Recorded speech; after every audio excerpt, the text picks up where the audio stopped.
Hello, Moa Moa. Welcome in. Wow, you got here fast. Like I said yesterday, I can't resist. We must play more.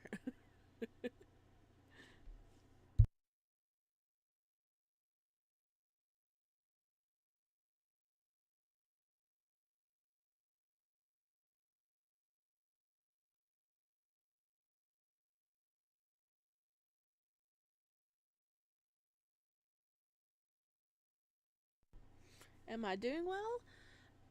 Yeah, I think I'm doing okay so far today. I stayed up way too late reading Dawn May. Let me just say that.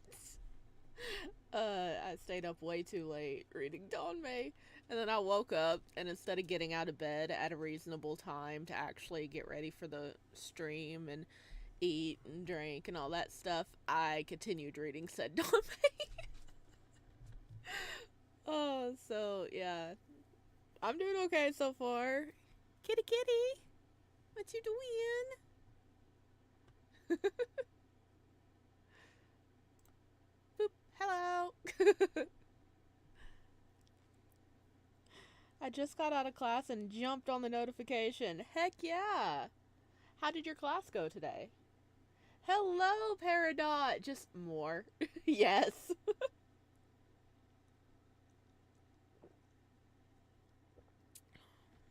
Got me a nice cup of tea.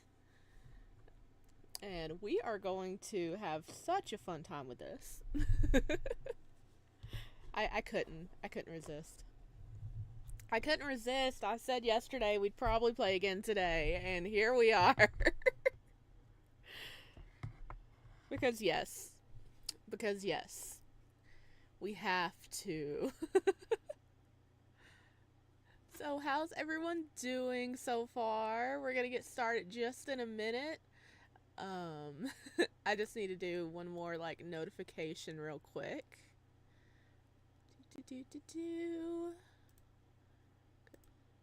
Because you guys came in quick today.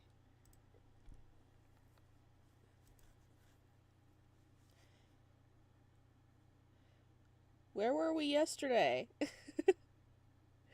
uh, where were we yesterday? Like where we left off? His manager was coming after us. Figured out where we were and told him. And he looked up our OnlyFans page and was having quite a fun time avoiding videos of us, but wanting to watch videos of us because he's like, it is a sin for pleasures of the flesh and lust, but but he pretty. I want to see. He was having a moment. All right, let me just do this one more notification, and then we will get started. Oh, do you guys want to see a fan art today? Do do do do do.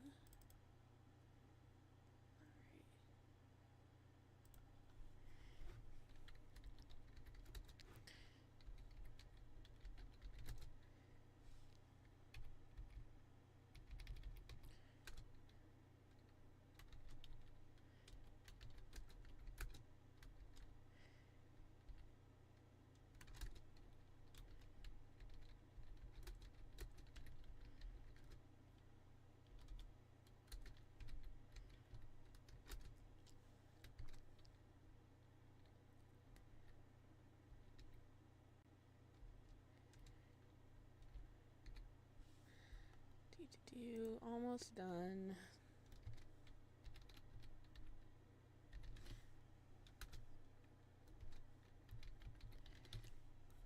Alright, there we go. Now we can get started.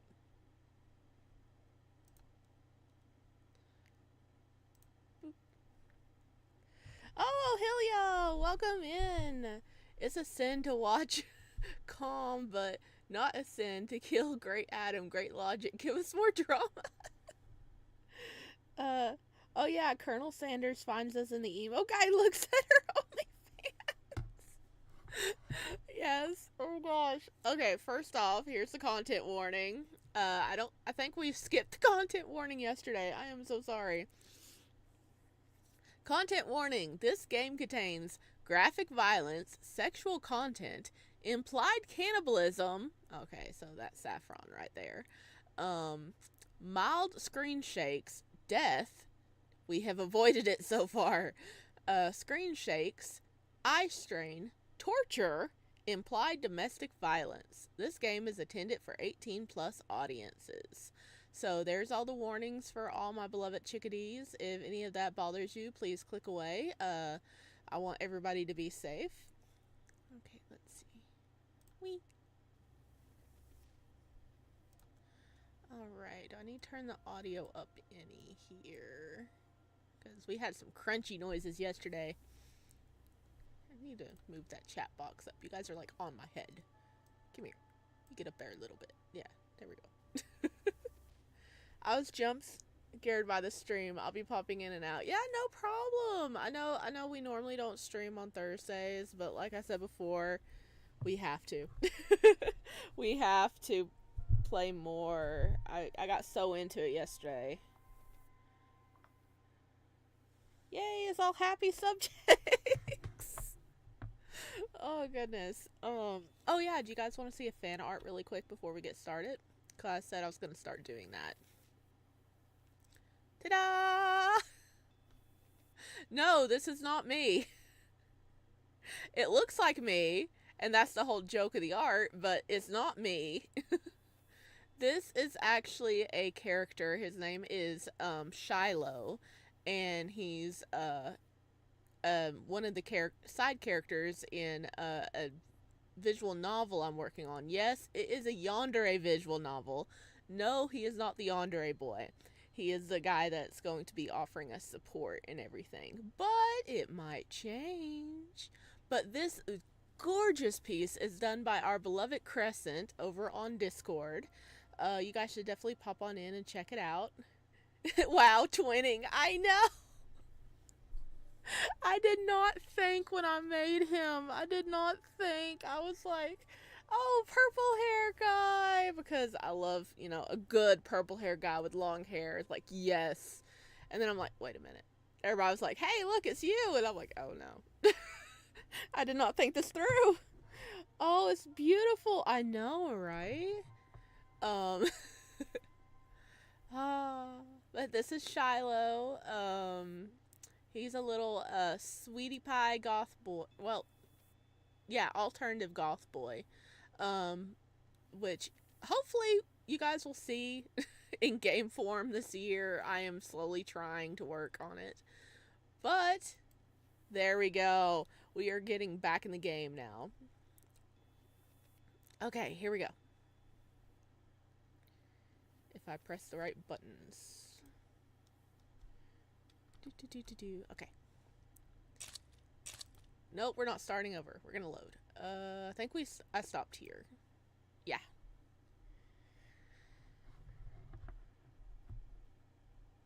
Good, I'm glad you have tea. I do have tea. I have my glorious tea that's probably gonna be gone in 30 minutes. I'm calling it now.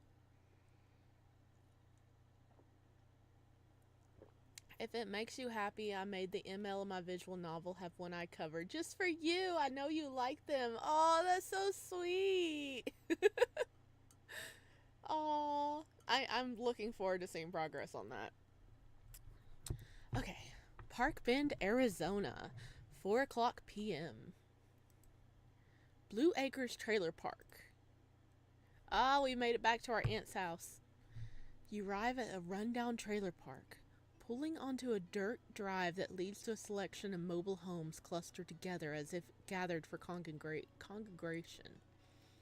Wooden slats meant to serve offer for a piss-poor attempt to separate them and provide some form of privacy for the local residency.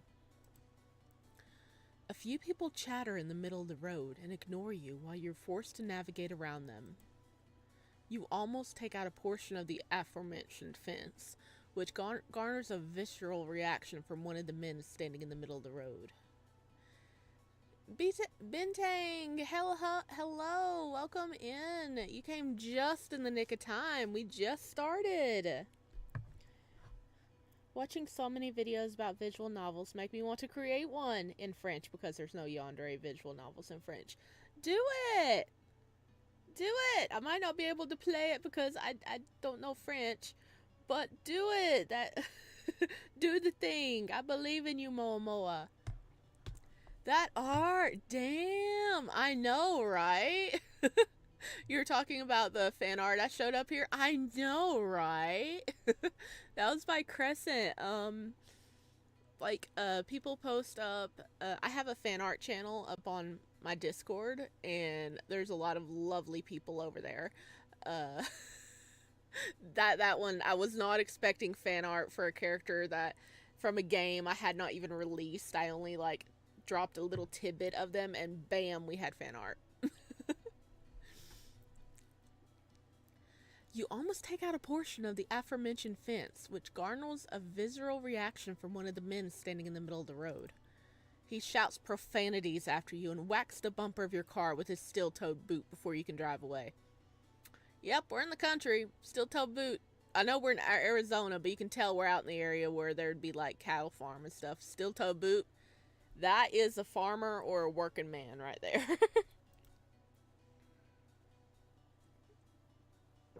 Heck, one of my jobs, I had to wear steel-toed tennis shoes. That was so weird. And then when I left the job, they're like, nope, we're keeping the tennis shoes. And I'm like, really? You know how much those were? If one of my friends is learning French, I'll have her read it to me. Ooh, see, Moa Moa, you already have someone to watch with you, or to read it. I'll try to do it in English too. Heck yes.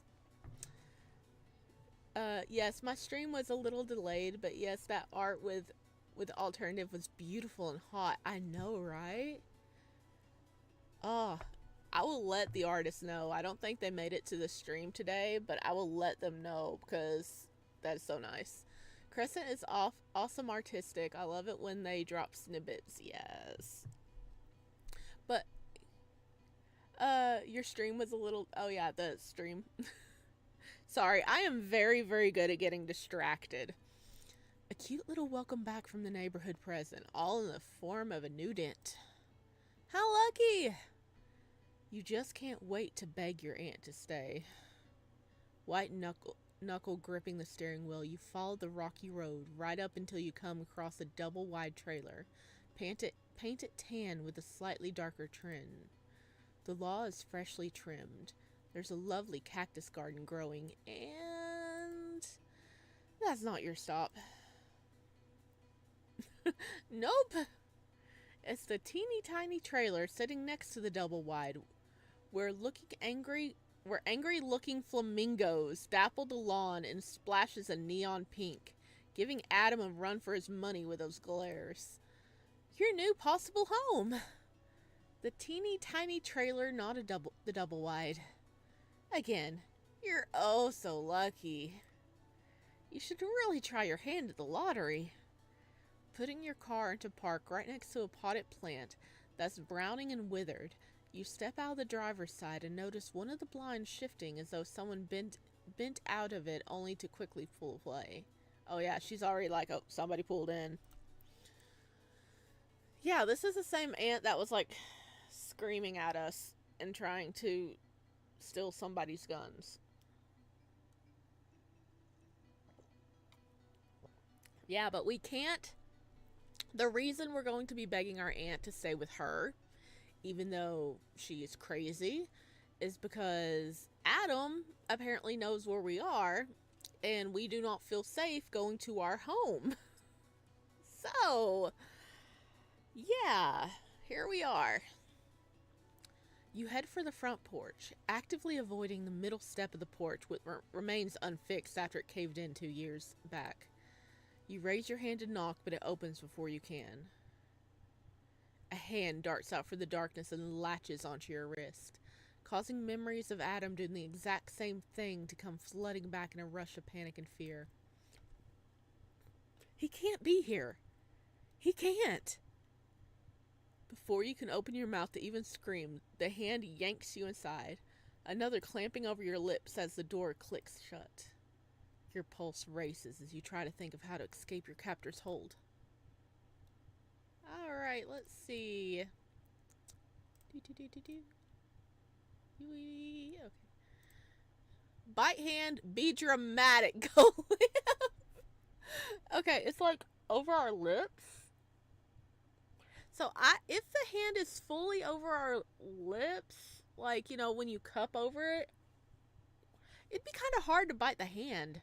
And yes, I just tried that. Oh no, the villager, Shilton. Let's be dramatic. We can catch it. Let's be dramatic and go limp. You allow your body to slump, catching your assailant off guard. They stumble as your body weight pulls them forward, and you manage to twist and spin out of their grasp. They manage to catch themselves mid-fall. You squint into the darkness and recognize the silhouettes. Feminine and definitely not Adam. Aunt Ruth? What the hell was that for? Yep, miss your aunt, all right. I thought you were someone else. Who else would I be? No one else lives here, you stupid brat. At least not anymore. She turns towards the door and you hear the sound of the deadbolt locking into place, followed by 4 more clicks coming in rapid suggestion. Biting is so not elegant, being the drama is. I hate the ant, yes. Oh god. When did she install those? There was only one last time you checked. Did she go out and get them right after you dropped off the guns at your uncle's place? Shh. Spittle flies from her lips as she shushes you, and your mouth clamps shut with a resounding snap of your teeth. You watch as your aunt presses her ear against the door, quieting her breathing like she's afraid someone will overhear and come back breaking down the front door. There's only 2 possible reasons for this. Either the problematic neighbors are drawing penises on her flamingos again, or something really sketchy is going on. No pun intended. When Ruth finally pulls away from the front door, she breathes a visible sigh of relief, full on pressing a hand against her chest and sending a prayer thanking God, as if you aren't standing there witnessing the whole debacle. Before you can comment on her erratic behavior, your aunt turns to you with her arms crossed over her chest, clucking her tongue. Now, tell me why you're here. When you don't answer fast enough for her liking, she sneers. What? Did your uncle demand you take something else from me? Sorry to disappoint the 2 of you, but I have nothing left to give. I'm not here because of him. I'm here because my living situation is getting a bit complicated, and I need a place to stay while I sort things out. Your aunt's eyes narrow. Or at least you imagine they do, considering you can't see due to the lack of lighting. But you know your aunt's change in expression due to the disturbance in the air, a slight shift in the winds. Which begs the question, did she forget to pay the electric bill, or did she decide to make a sudden lifestyle change? You're all for dramatic lighting in the right circumstances, but no doubt someone's going to stub their pinky toe and it's probably going to end up being you, considering how you keep getting new injuries as of late.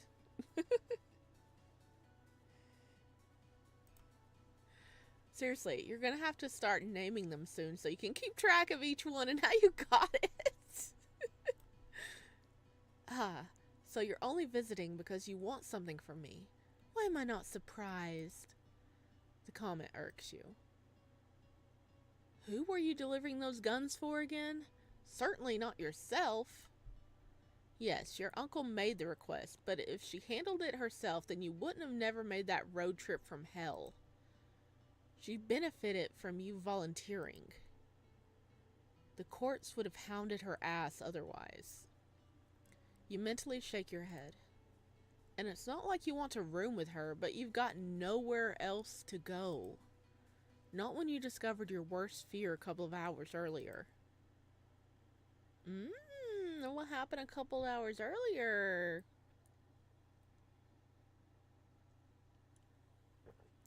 Park Bend, Arizona, 3 p.m., aka 1 hour earlier. Briar's Bar. After repairing your shoulder and taking a quick power nap in the front seat of your car, you find yourself sandwiched between booths at Briar's Bar and Grill, nursing a glass of water with an empty plate in front of you. You were drawn in by the warm smells and the advertisement of cheap food. Searching your car for pocket change, you manage to scrounge up just enough in order to get something decent and moderately filling. The way your jaw unhinged when you dug into your meal kind of scared the waiter off. We're hungry. He hasn't asked to refill your glass, and every time you glance over at him, he looks a little pale, opting to converse with other patrons instead. Not that you mind. As long as you're allowed to loiter while you come up with a plan, you don't mind the lack of service. Besides, after running into Adam and Saffron, conversing with normal people proves difficult. You struggle a bit, which is why your inner circle of friends remained few and far between. And now everyone is a potential threat, and in order to survive, you need to approach things carefully. This includes interacting with strangers. What you need is a friend or family member you can trust. Someone who can help you while you try to decide if you're going to keep your apartment or skip town. Waiter, he should ask if you want seconds. Yeah, really. If we ate that fast, it'd be like, you want another helping of that? A temporary place of refuge. You make a mental list of potential prospects, crossing out those who live out of state or those whom you lost contact with, eliminating almost everyone in the process. All except for one. Aunt Ruth comes to mind due to her sheer proximity and availability rather than the level of trust you share with her. But she's your best bet. Maybe the name thing was a fluke and you somehow forgot you mentioned it during your exchange. There's bits and pieces you're already blanking on due to the high intensity of the encounter, but your mind no doubt trying to protect itself from the horrors that occurred. Maybe it was just a coincidence? Maybe.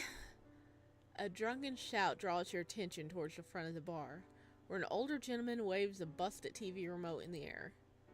Batteries! Get me some batteries. I'm gonna miss the big game because of this bullshit. His words slur together in a tangled mess. When the bartender ignores him, the man leans across the counter and tries yanking the man's pants in order to grab his attention. The bartender shakes his head with a sigh as he cleans a glass with a white dish towel and simply steps away. We've been over this, Jamie. Please don't make me call the police on you again. The drunk man, Jamie, as the bartender calls him, slumps back in his seat and grumbles as he chucks the remote into the bar. He folds his arms over his chest like a spoilt child who just got told he couldn't have dessert before dinner. PM and AM really bothers me. In France, the time is 24 hours, so it's totally different. Yeah. Yeah, so 3 p.m. would be,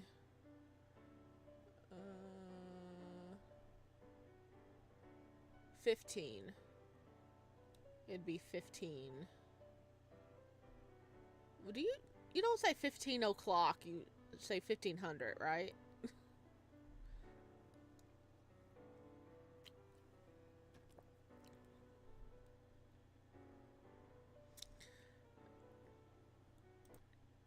Your eyes glide up towards the TV to see what channel the TV's stuck on when your entire body goes rigid. Adam. There he is. Oh, look how cute and innocent he is right there.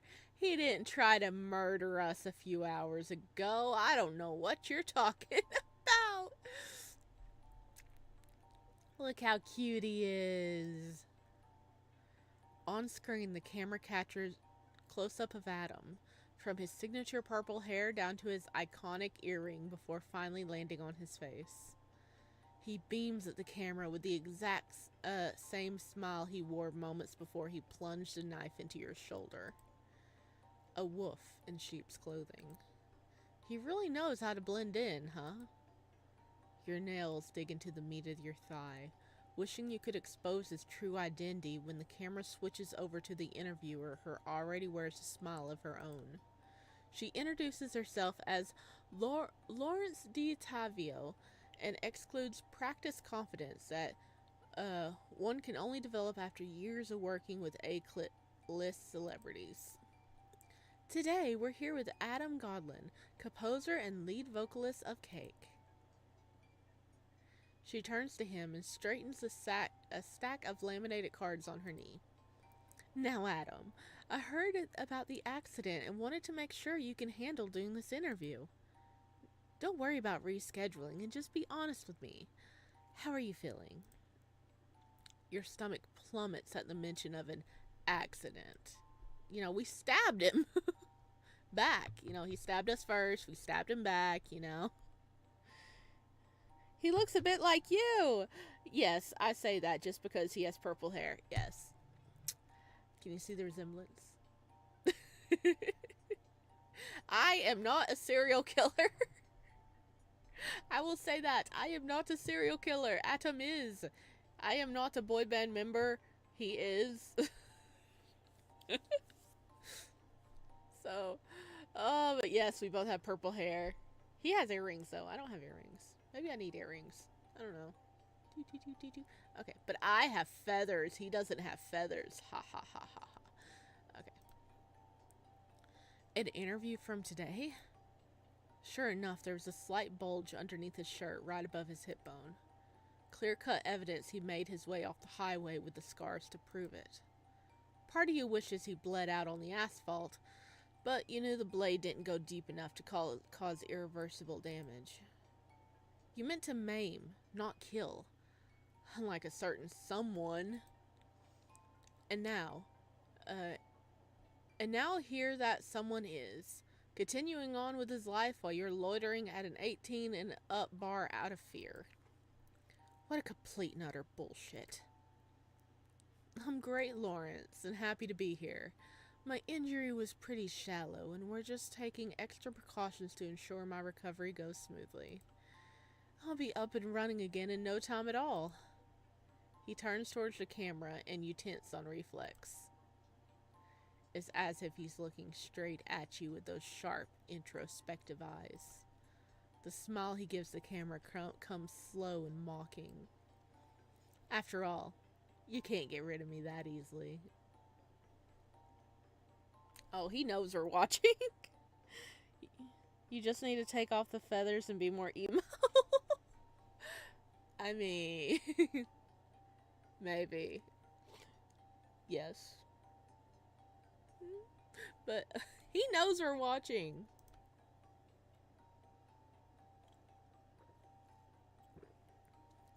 Lawrence gives a good-natured laugh, but the hairs on the back of your neck stand on end.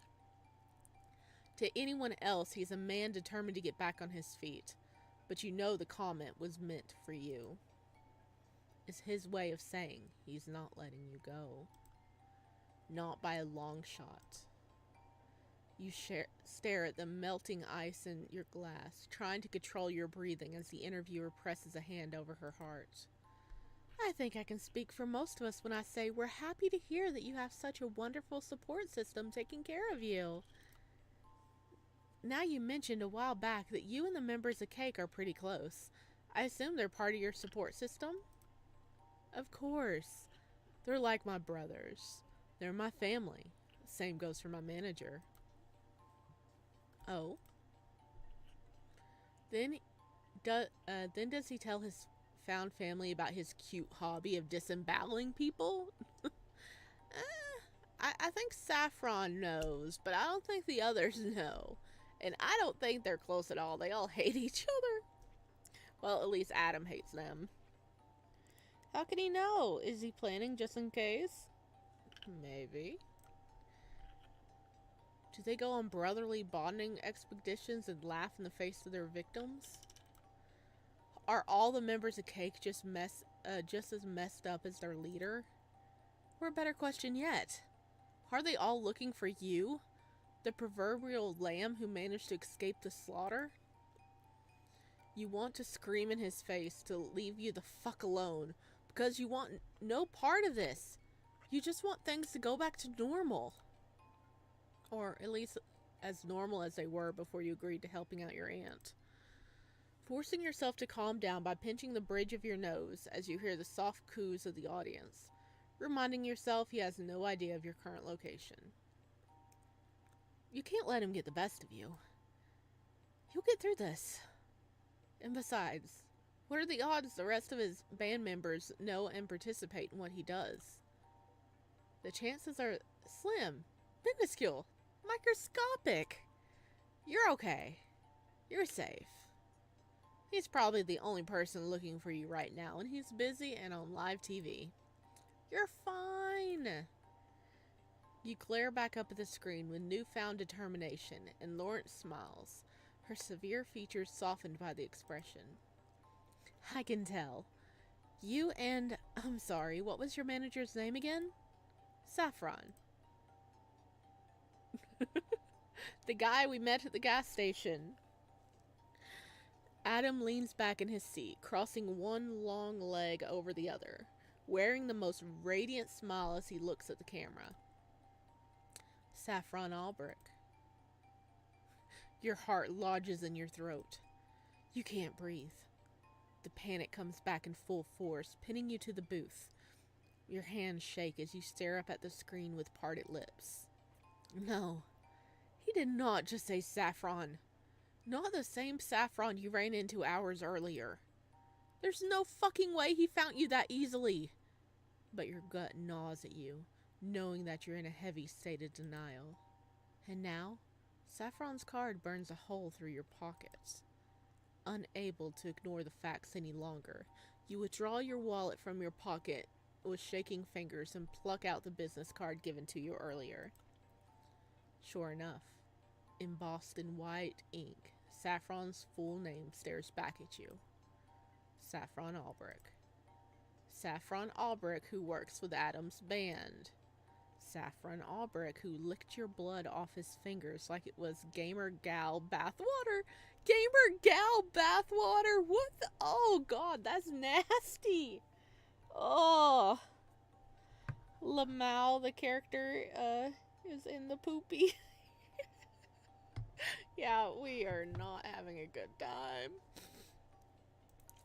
The same man who ran into you at the gas station, which is only a 10-minute drive from here. That Saffron Albrecht. He knows what your car looks like. He saw your license plate numbers. He watched as you drove away and which direction you headed in. You thought it was odd he didn't follow you. You were prepared for that because you thought he was just another creep. But now, you stand up so sharply you almost knock over your table as you frantically scramble out of the booth, completely forgetting your inner dialogue about remaining calm, because now you're all too aware that Adam can easily deduce where you're at. This is bad. Really bad. There's no doubt that your meeting with Saffron wasn't just a big coincidence. He was probably patrolling the entire area looking for you, and bada bing, he found you within 24 hours. Some said being an e-girl is an infinite money glitch. I see why. Yeah, bathwater? Drinking bathwater? No! Gross! Ugh! You don't know what's in that thing. That is grimy and gross and ugh. You can only surmise one reason he didn't come after you. It's because he's saving you for Adam. And once Adam finds out what area you've hidden yourself in, he's going to come for you.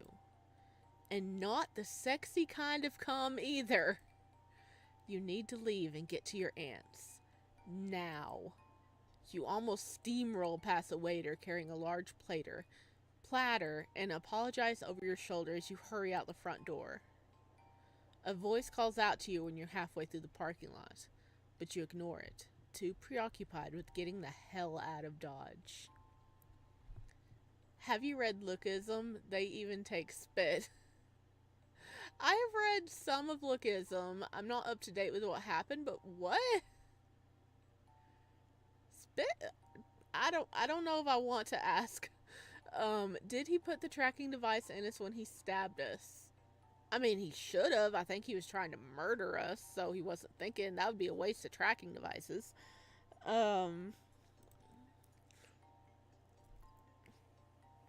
Saffron found him, though.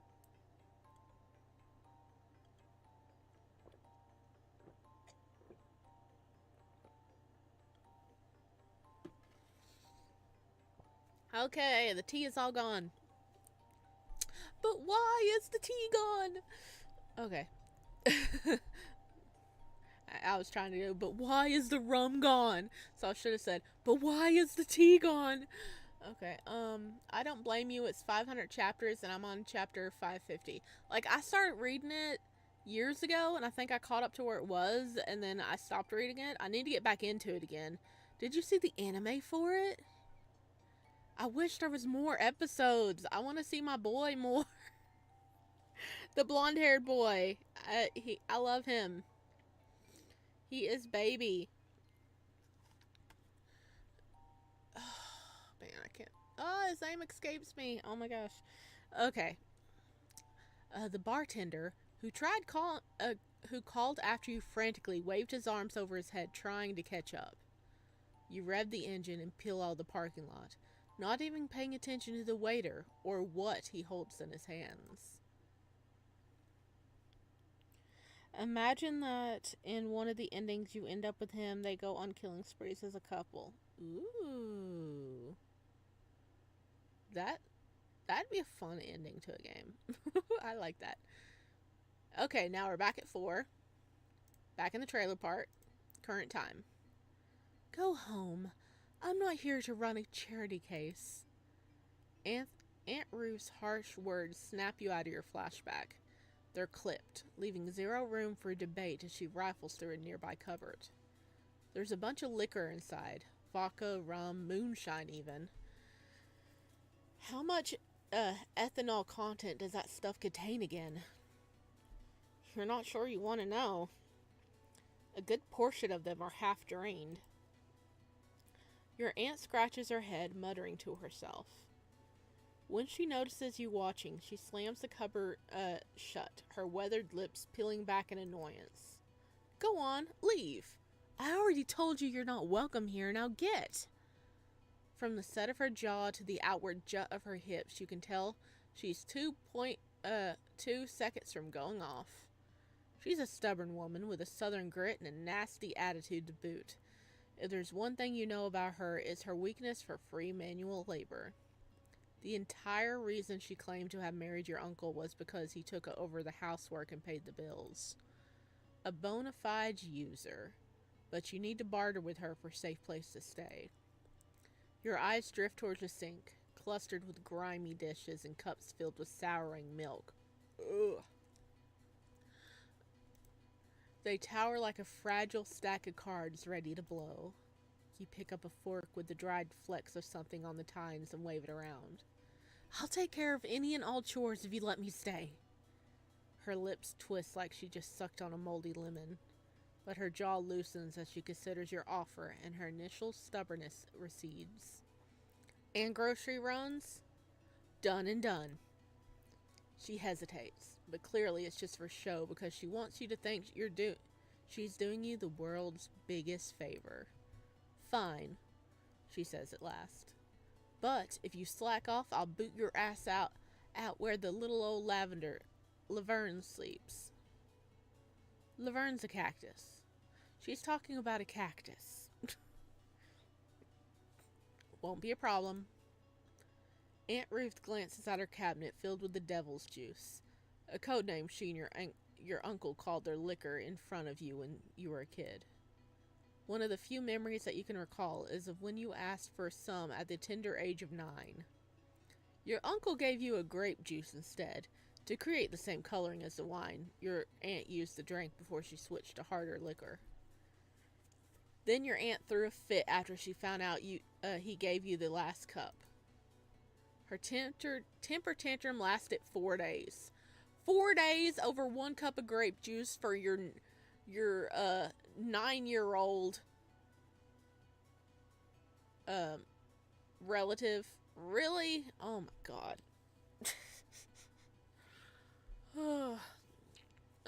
I love the blonde boy. Jay, that's his name. But he's obviously there for fan service, which sucks. He literally isn't developed either. I'm in 550 and he just exists to keep the Janelle ship alive. I don't care. I love Jay. Jay is a sweetheart. I love him. I love how he was like scared of scared of dogs, but then whenever he wound up with puppies, he just like embraces them and he spools the heck out of those puppies. Jay is baby. I love Jay. Yeah, an adult woman rampaging about juice. There's a reason your uncle's your favorite relative despite not being blood related to you. Aunt Ruth opens the cupboard once more. While she's busy, you replace your fork with a sharp knife and hide it in your pants despite the fact it's dirty. Better to be prepared if you're going out again. Then make yourself useful and get me a carton of orange juice for my vodka and 3 scratch tickets, the $5 ones. She locates her purse and hands you 2 crumpled $20 bills. If there's anything left over, get some paper plates and plastic cups while you're at it. You got it. You're about to reach for the door, but quick as a whip, she's already ahead of you and unlatching all the locks. You don't even have time to blink as you're ushered outside and tossed into the shoddy front porch, blinking as the door slams behind you, followed by locks snapping into place.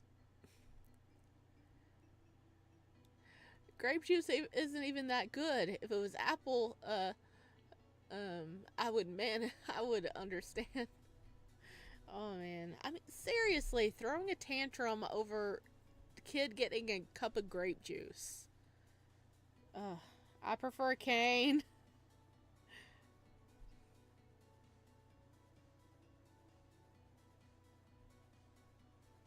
Are you talking about lookism or like Adam and Cain? Because Cain is the green-haired boy in here.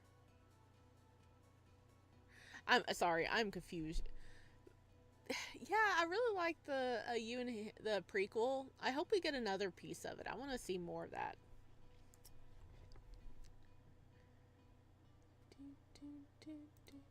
She really is just like, okay, and kicked us out immediately. You look at the money in your hands and reach for the back pocket where your wallet should be. Hello, Paradise. I don't know who Cain is. This is not lookism. Is it not lookism? Only... it's not there. You search your car. Next, under your seats in the center console, as well as the glove compartment box. Not there either. Then you remember, the waiter calling after you trying to draw your attention. Now you understand why. We left our wallet, they were trying to get it back to us, and we just like zoomed off. You left your wallet at the bar. Oh shit. Yay, we're back to him. Park Bend, Arizona, 5:10 p.m. Briar's Bar. He is at the bar that we left. Look at his disguise. You will never recognize him. Adam enters Briar's Bar and Grill with slumped shoulders and the aura of a man who just lost everything. He pulls his baseball cap down to shield his eyes as he takes a seat at the bar before waving the bartender over. Look at the bartender! Oh, I remember this. Oh, he's so pretty. Look at Thomas. I love like the different color hair. Thomas, you're pretty. What can I get for you? Adam makes sure his voice cracks a little around the edges as he answers. Bourbon, on the rocks, please. He lets out a pathetic sniff while the bartender pulls out a glass. He works with a practiced efficiency, but Adam can sense the man's growing curiosity and concern over his behavior by certain clues in his body language. Like the way that bartender chews at his lip as if he is debating on asking if Adam's alright. Or the way he places Adam's drink of choice in front of him, soft and polite, as if he's afraid of startling a deer. He's a natural empath, and one that can easily be exploited for information. Perfect. Is there anything else I can get you? Adam solemnly shakes his head. No, I'm fine. Thank you, though. He keeps his voice soft and quiet as he rubs away the condensation on the lips of the glass. He forces himself to keep a straight face as the man shifts from foot to foot. It's almost too easy. Then, as predicted, hey, are you okay, man? Adam swallows thickly, and he can feel the man growing more and more worried. He's got his attention. This is perfect. Just got a lot going on. I'm sorry. He sighs and pushes away the drink. I don't even feel like drinking this. I'm just a mess right now. The man hesitates, but puts Adam's bourbon off to the side and braces his arms against the countertop as he leans forward. Adam scrubs a hand down his face to hide his smirk. He really should try going for acting one of these days. He's too good at it. After he finds you and slits your pretty little throat, he'll bring up the idea to Saffron. Knowing Saffron and his desire for the band to reach grander heights, he's almost certain he'll agree. But first things first, he needs to weasel some information out of this guy. You can talk about it if you want. I'll listen. Adam shakes his head, face still covered. So hard not to laugh. Why are these people so easy? He clears his throat of laughter, although the bartender will think otherwise. I don't want to bother you. I've done enough today. No, it's okay. That's what bartenders are here for, you know? He's so sweet and sincere, Adam could puke. But instead, Adam just lowers his hand and lets out a deep, shuddering breath. It's silly, but I got in a fight with my significant other. It started off as a light argument. They were frustrated over something I said, and I responded negatively because I didn't think it was that bad. Adam sniffs again. Then it spiraled from there, and they ran out of the house. I spent hours looking for them, but I don't know where they ran off to. They won't answer their phone. I'm so scared they got hurt. The bartender grows solemn. Well, maybe I could keep an eye out and tell them you were looking for them. What did they look like? Adam whips out his phone and shows him a picture of you. It's one he grabbed off your social media and saved for this exact purpose. Photoshopping the two of you together in order to feed it to his story. Oh, he's already photoshopped us together. Oh god. Oh. Okay, let's catch up on chat real quick. Is Zora point of view of the bartender? I mean, I can hope. I wish. It's always the background characters, and now I have to pretend Adam is hotter. I mean, look at him with his little almond, his phoenix eyes. He's so pretty. New game title: You, Him, and the Bartender. Wow, he should pursue a career in espionage. I mean, he's pretty slick. I think he could. The bartender takes Adam's phone and scratches the back of his head. Oh, yeah, actually they were here a couple hours ago.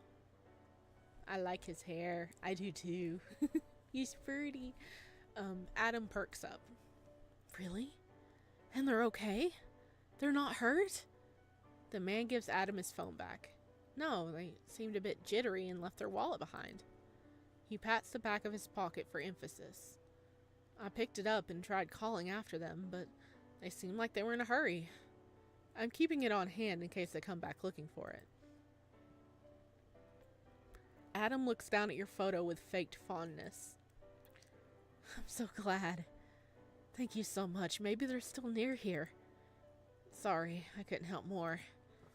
Adam allows a few fake tears to slip from his eyes, and he rubs them away with his thumb and forefinger. As if on cue, the bartender rounds the counter and soothes Adam with a comforting pat to the back. A warm, comforting present to some, but to Adam it's annoying. Pathetic. Still, he's given him the perfect opportunity, and what kind of man would Adam be if he didn't take it? He stands up and hugs the bartender, who stiffens in surprise at this sudden gesture. Adam gives the man a hard squeeze around the shoulders, playing up his gratefulness in order to distract him from where his other hand travels. His fingertips brush the top of your wallet, and without hesitation, he slips it out and into his own back pocket. This happens within a matter of seconds. The bartender doesn't even notice, nor does anyone else. He has got what he wanted, plus more. Now it's time for him to leave before he overstays his welcome. He withdraws a decent sized tip and places it on the counter. Thank you again. Really. Before the bartender can even respond, his eyes going wide at the amount of money, Adam's already out the door and heading back to his car. He straight up pickpocketed him. He couldn't upload the other photos. They're reserved for subscribers on OnlyFans. Whenever he said picture, at first I was like, wait a minute. It's not the picture he took of us when we were bloody and beneath him and he was about to murder us, right? And then they're like, got us off our social media. And it's like, oh, okay. But yeah, he got a tamer picture because the others were probably a little too spicy to share. And I mean, how dare.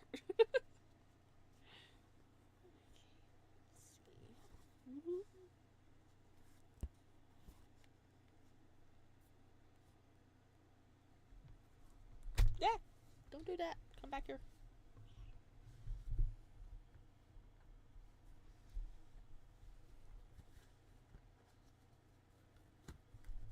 I am having issues. Hang on. There we go. That's a little better.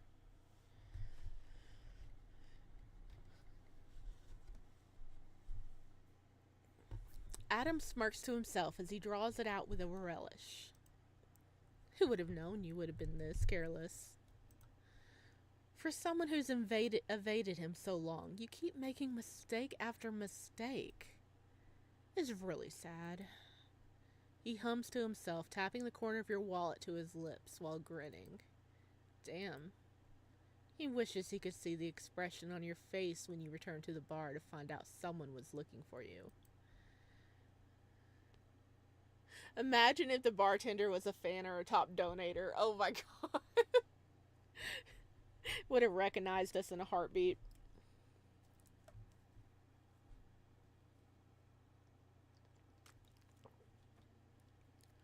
You're smart enough to draw your own conclusions from his trail of breadcrumbs. He licks his lips, delighted at the pleasurable thought of you trembling in fear like a lost little lamb cornered by the big nasty wolf when the bartender tells you. Will you die on the spot right then and there? Or will you wait for him to show his face first before succumbing to the realization that he's inescapable? He hopes it's the latter.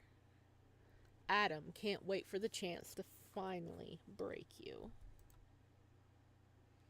I would have laughed so hard at the bartender and said, hey, I know them, I'm a follower. But he needs to find you in order to do so. He looks down at your wallet and traces the fox black leather with his thumb, noticing the worn inside and the distinct smell of you. Are you going to sniff our wallet? It's almost too much. the way you flood his senses with your cloyingly sweet scent. So he breathes through his mouth and focuses on sorting instead. Adam gets a sense of who you are as he rifles through your rewards card, studies your driver's license, and counts each coin down to the last penny. He gleans superficial facts about you, things easy to spot, even without your wallet, and puts them aside for a rainy day. Next are your crumpled up receipts. He scours through them. They range from small purchases to much larger grocery runs. None of them are relevant. He glosses through each of them with a learned efficiency until he lands on the last one. It belongs to a gas station that's quite out of the way from your residential area. The date is from yesterday, early in the morning and quite a few hours before you pulled over to help him thinking he was a hitchhiker. He doesn't know why you drove down that deserted highway. He never needed to ask why people did things they did before he killed them, because they never escaped. Not until you. But these are the most important questions because they're possibly a clue to where you're hiding. For what reason did you go into the outskirts of Park Bend? And why do so before making what he assumed was a long trip? He searches the other receipts for possible answers. But there is none. Adam leans back in his seat, pondering over loose theories, none of which holds any merit. Then it hits him. You were visiting someone. Maybe a friend or a relative, or a lover. It doesn't matter why you visited them, but the possibility that you did, as well as the possibility you were hiding out at their place, could lead him back to you. It would explain the lack of receipts. And there's no other reason for you to visit. Any groceries would sit in the blistering hot car for hours, and he doubts you visited a restaurant. No, you visited someone. But who? That's a question he can't solve on his own, not without help. He flips open his phone and calls Saffron. I need you to do something for me.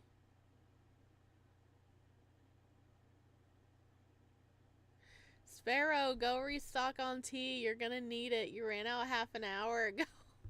I have Wawa. I have Wawa.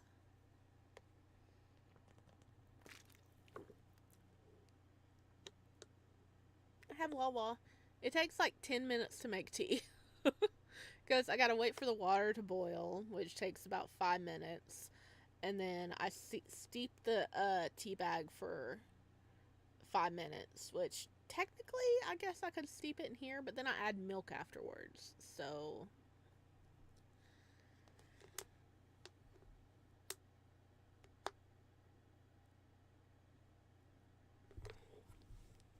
Park Bend, Arizona, 4:10 p.m.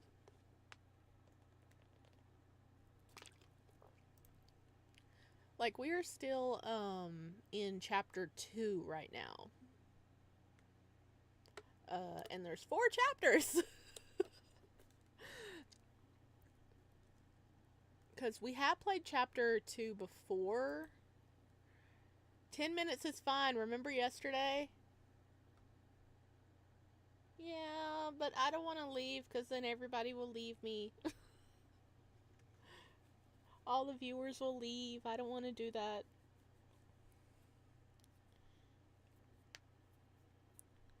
Park Bend, Arizona, 4:10 p.m. Blue Acres Trailer Park.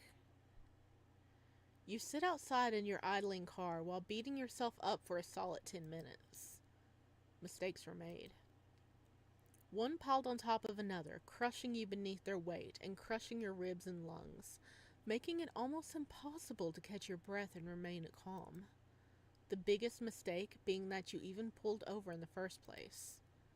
You should have just driven past him, or called someone while you were driving off in your car, or anything else that didn't require you pulling over and checking on Adam. You want to bang your head against the dashboard until you pass out. Of course, you left your wallet because, of course, everything that can go wrong will. You're so fucking tired of this. Of the games, of hiding, of panicking, of not knowing what to do. Adam should be the one who's afraid, not you. Not when he's the one who has everything left to lose while you have nothing. But he's after your life. And while it's shitty at times, you're kind of attached to it, and in order to keep it, you're going to have to avoid running into him at all costs. Going out once for a grocery run wouldn't be so bad if you could just order future stuff online. But losing your license and debit card means you'll have to wait. And the last time you tried replacing your debit card, it got lost in the mail and you were forced to wait 2 extra weeks. The delivery service sucks here.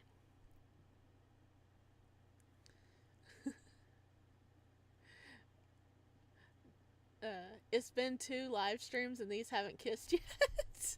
Well, we have kissed. We did kiss. Remember, we kissed him to distract him, and he was part of it. He loved it. So this is a Yandere game. He doesn't know he is that he wants to murder us, but he's obsessed with us, and he's not admitting he's obsessed with us. Take a break, you blueberry. Oh my god. That is the first time I've been called a blueberry. Oh my god. Oh, that's funny.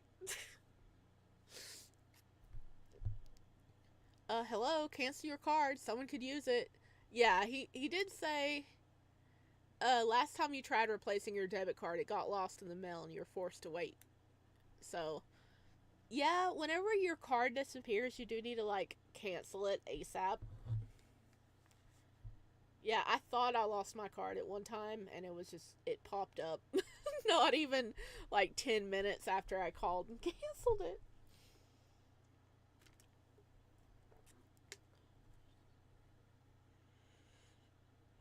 Okay, you all are screaming at me to go take a break. I will go and make more tea. No, Sparrow's a blackberry. The juice is purple. Oh, oh no. Are you saying my juice is purple too? if I got squeezed, I'd turn into a like a little purple glass. Do do do do do. I love the debate on whether I'm a blueberry or a blackberry. Oh my gosh! Why am I thinking of Willy Wonka, where she like blows up? They're like, "I've got a blueberry for a daughter." All right, okay. I'm gonna go take a little break and get some. I don't remember how I put the timer up on the screen. I'm gonna go grab some tea. I should be back within 10 minutes. Everybody else, take this as a good chance to go get a drink, get some food, get some snacks, take your medicine, go to the bathroom, and I'll see you back in a little bit because you guys are yelling at me. I'm good at nicknames. You Grimace McDonald. I am not Grimace. I am not Grimace. Oh my god. Mawa. Mawa. I am not Grimace. Yeah. All right. I will be back.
Hello, I'm back.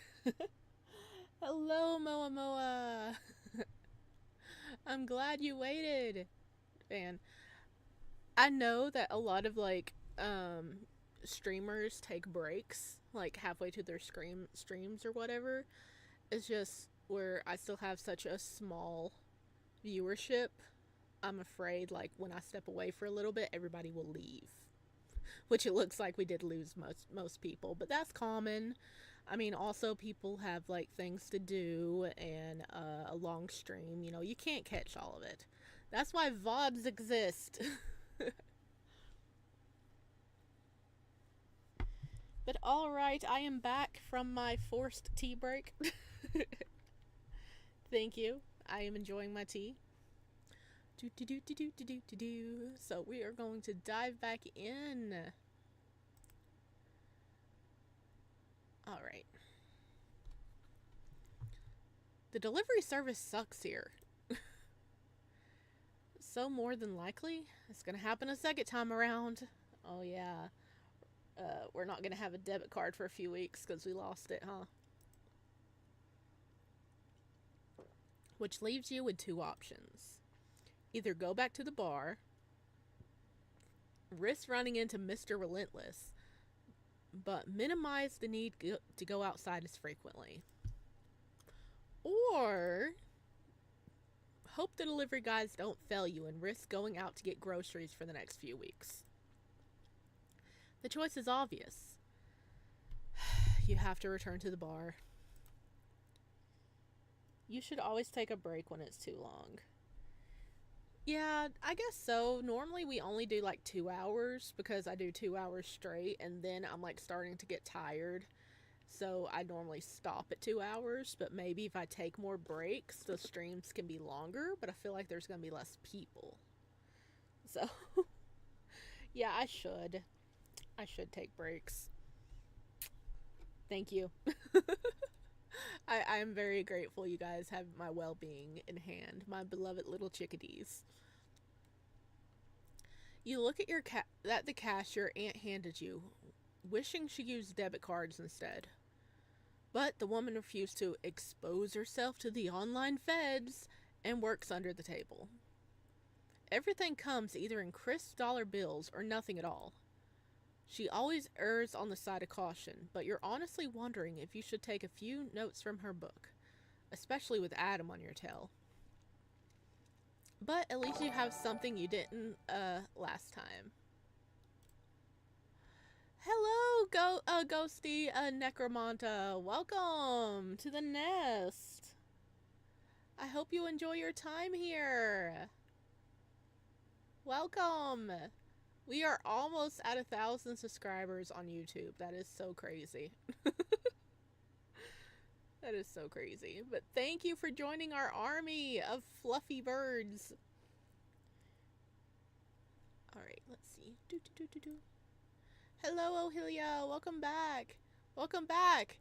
I feel for every 1 hour, 10-minute breaks. I mean, that would sound correct. That sounds correct. I'm just an anxious person. I'm like, if I leave, everyone else will leave. I need to make I need to get a BRB screen made so I don't have to put starting soon, but actually have like a cute one. Because I've seen some really cute ones and I want one in the future. So I can use it for breaks. Chickadees? I don't know what it means, but I like the sound. Oh my gosh, I love your spelling. That is so cute. Chick-a-dees, like with little dashes in between each of the words. That is what I call my fan base. Chickadees, which chickadees is actually a type of bird, but I love saying chickadees. So if you are like a follower or a subscriber or a fan, you are a chickadee.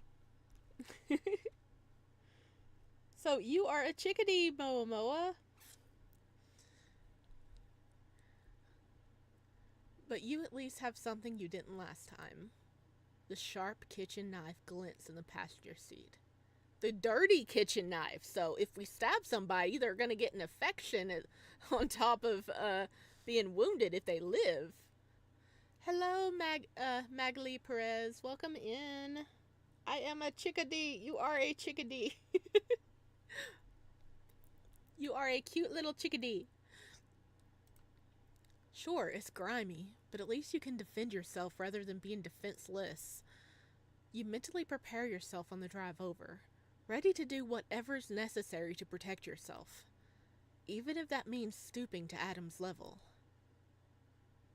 I forgot about this. We're Aunt Ruth's perspective now. I mean, maybe we will get a perspective of the bartender, huh? It's a double kill with that knife. It is. Infection on top of a wound. So if the wound don't kill him, the infection will, right? Okay, but we're Aunt Ruth. Oh, joy. The Barrel of Sunshine. Park Bend, Arizona, 5:10 p.m. So, like, right after we left, right? Blue Acres Trailer Park. Ruth stands beside her bed, looking down at an old photograph from before she ever got married. So, this is Ruth, I think. Yeah. The one where she's in front of her old church the day after the high school graduation. Or is that our, actually, I think that might be, I don't know, but that might be, okay, sorry, I'm being confused. I'm jumping the gun. I barely remember this from the first time go around. Wait, Auntie? Yes, we're in Auntie's point of view. The necklace! The necklace. The necklace? Necklace? What? Necklace? Necklace? Oh, right there! Sorry, the chat is like covering that, so I don't see anything in this side of the screen much. But yes! That is, that's a necklace. Does that mean it is somebody's mother? The one where she's in front of her old church the day after her high school graduation. Here she's younger, prettier, hopeful for the future. A sharp contrast to the woman reflected in the glass, her eyes tired from battling nightmares and skin wrinkled from age. How would her younger self feel seeing her now? Probably ashamed and disgusted. She knows herself well enough to see that much. Back in those days, everything was sorted into neat little boxes, and anything that stood outside of it was a menace to society. And those ideals matched that of her friends perfectly. So much so that her mother used to tease the 6 of them about being a hive mind. 6? There's 5 of you guys there. She's also the one that took this photo, catching Ruth and her friends mid-laughter with their matching cotton dresses of alternative teals and pinks.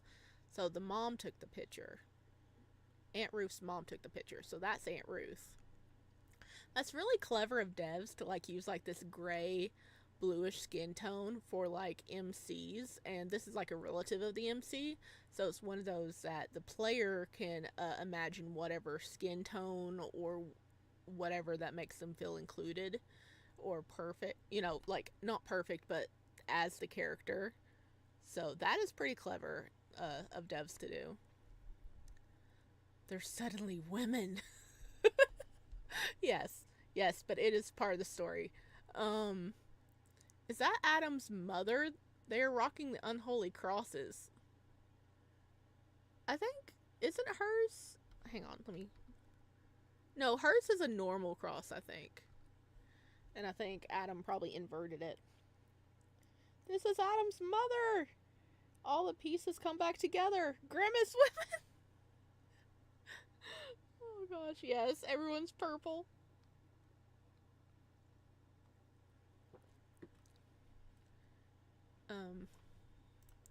How many years has it been since then? She lost count. It's hard to keep track of months and days and years when they all bleed together in one monotonous heap. Her ex-husband was the reason she was able to keep track of time. And now he's gone, taking all her precious guns with him. Did he know the real reason why she slept with a knife under her pillow and a revolver in her nightstand? Did he take them out of spite? Or is he really that thick-headed? She'll never know. Ruth places the photo back in her drawer for safekeeping and places the frame face down before slamming the drawer shut. She doesn't want anyone to lay eyes on her one treasure. The rest of the photographs she had got lost after she moved from state to state. Now, it's all she has left of. Damn, I just put my visual novel in a Word document and there is like 13,000 words, yet I can't write a 1,000 word draft. You can do it! You got this! Andy actually looks happy before she started beefing with children over juice. Yes. Oh god. She was beefing with children over juice. That was like before she married the uncle, but there's more drama coming, I remember. Or there's dark things behind that photo.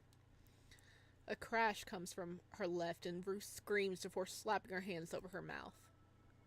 What was that? Her gaze skates over to the source of the crash and she watches as a large hand grips the edge of the window. Oh no. No. Did they find her? The same person that got Allison Grady? Yet, who else could it be? There's no one else who would do this. No one else she's feared all these years. But how did they manage to find her? She's always been careful. Never leaving too many traces of herself online and moving when she needs to. How are they here? Then it clicks. You must have brought them here. You stupid little... There's a crunch of boots shifting over gravel and a huff of breath as someone hauls himself up and through the kitchen window with a head full of dark blue hair. Ruth watches with horror as the figure drops to the floor with practiced ease before rising from the ground like Lucifer himself rising up from hell. Ta-da! Oh no, the emo boy is here! Here he comes to wreck the day!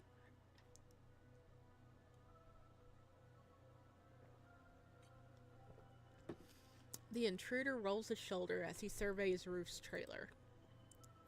It's so nonchalant, like he's used to getting away with the sort of thing without facing any repercussions.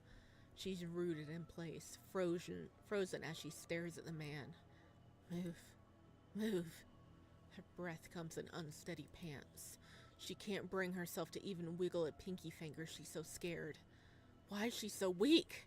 She's always been so weak! Back then with her, and now with this man who poses a threat to her life. And oh God help her. That man takes his time facing Ruth as he peels off his blue wig and cap, tossing them to the side with a relish, massaging his scalp underneath the tangled mess of purple hair with a groan. His cross earring glints in the light coming in from the broken window, capturing Ruth's full attention. Wait a minute. That cross earring. Why does he have that?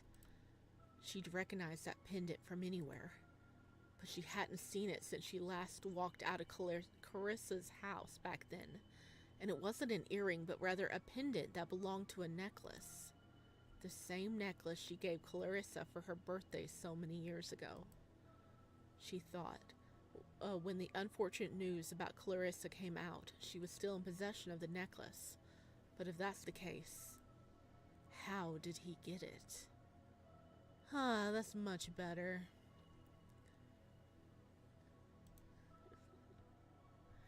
The man gives another groan and Ruth stiffens at the metallic nature of his voice. Goose flesh rising along her arms, how eerily similar he sounds to the previous owner of that cross pendant. Just a more masculine version of her. And those features. Ruth's hands fly to her mouth as she tries covering her shock. You're... not who I'm looking for. His boots crunch over the broken glass as he covers the distance between them. Ruth attempts to slam her measly bedroom door shut and lock herself inside, but his arm shoots out and he rips it back open, stepping inside and filling up the small space. She shrinks back. "Please don't hurt me." The intruder slowly lifts his arm so she can see the hilt of the blade tucked into the waistband of his jeans. He smirks as she bumps into her nightstand in an effort to get further away, but having nowhere to go, revealed in the effect he has on her. He's sick. Twisted. Ruth's hand grazes on her nightstand, her fingertips brushing against the handle of the drawer, and she tries inching it outward, using her body as a shield to hide what she's doing. "What do you want from me? Don't you see I have nothing to give?" "I beg to differ, but I'm not the begging sort." His eyes lazily drift over to where she's trying to slide open her nightstand drawer. "What do you have in there?" I don't." She yanks the drawer open, knowing she's out of time and has to move quickly, her hand touching metal before Adam grabs her wrist, forcing her to let go of the gun. Ruth shrieks as he towers over her. "You're not supposed to play with guns. They're dangerous, you know," he says, flicking his free hand towards the revolver. "And you wouldn't accidentally want to hurt a guest, would you?" Ruth's bottom lip trembles, fighting back tears. She can't bring herself to answer, and the intruder rolls his eyes before they land on the pitcher hidden in her nightstand. "Oh? What's this?" He goes to touch her treasure, and Ruth's brain regains connectivity, grabbing at his arm before he can, her nails biting into the sleeve of his hoodie. "Don't touch that!" There's venom in her voice, surprising both her and the intruder. The man cracks an annoyed smile. "I see the family resemblance now. Turns out you got a bit of piss and vinegar in you as well. And honestly, it's really fucking annoying." He rips Ruth's hand off his arm, sending her tumbling into her bed. Before she can make... Hand off his arm, okay. Before she can make another attempt to stop him, the man picks up the group photo with a defiant smirk. Ruth knows when he spots her, because his entire body goes rigid, eyes snapping wide open like blinds on a window. He mouths a single word. And just like that, Ruth's suspicions are confirmed. She never knew what happened to him after news about Clarissa broke out. She didn't even recognize him at first because he'd grown so much and changed everything about himself. But now... "I'm sure you don't remember me, Adam, but I..." Adam's face goes stone cold and the heat in the room drops 20 degrees, chilling Ruth to the bone. Dun dun dun. "Adam, what do you get out of this? This is such unemployed behavior." He's trying to find us. And now he found something else.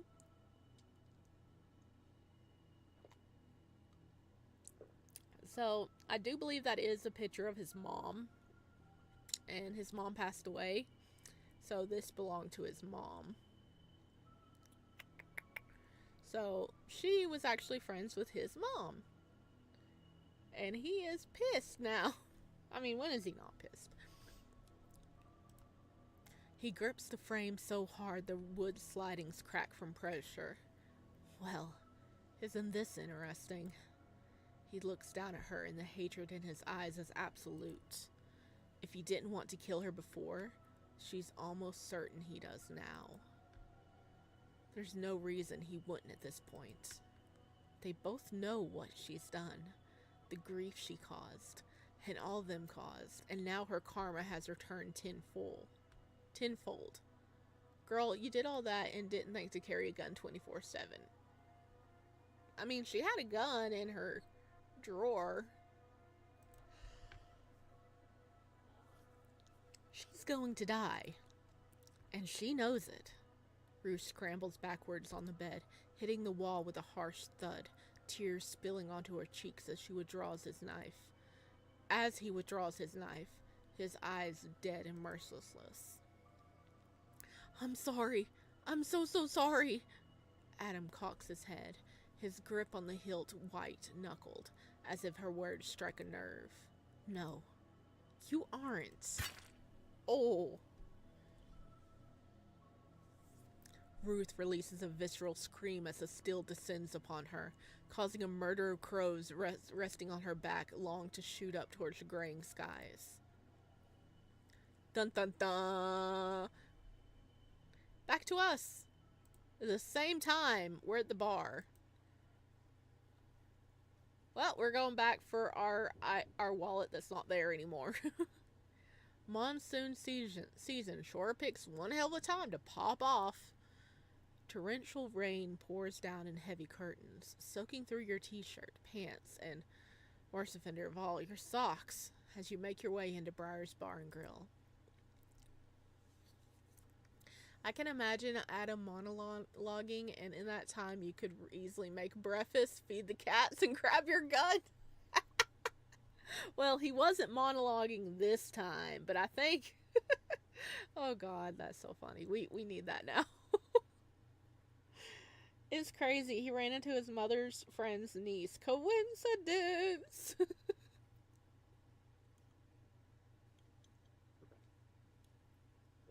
It really is a coincidence if you think about the aunt has moved all over the place. So this is not where she's originally from. So that really is a coincidence. She has very bad luck. Thanks to us. I mean, we have bad luck too. Your stomach growls at the fresh, warm scent of food, and you crave both something to eat and a fresh change of clothes. But they'll have to wait until you get back to your aunt's trailer. Not to mention cleaning the massive stack of dishes if you want any utensils. You're pretty sure something in that sink winked at you. Maybe you can sneak a purchase for some cheap rubber gloves from Dollar Street on your way back. A woman bustles past you and stomps on your foot as you try to make your way towards your waitress. Fuck that smarts.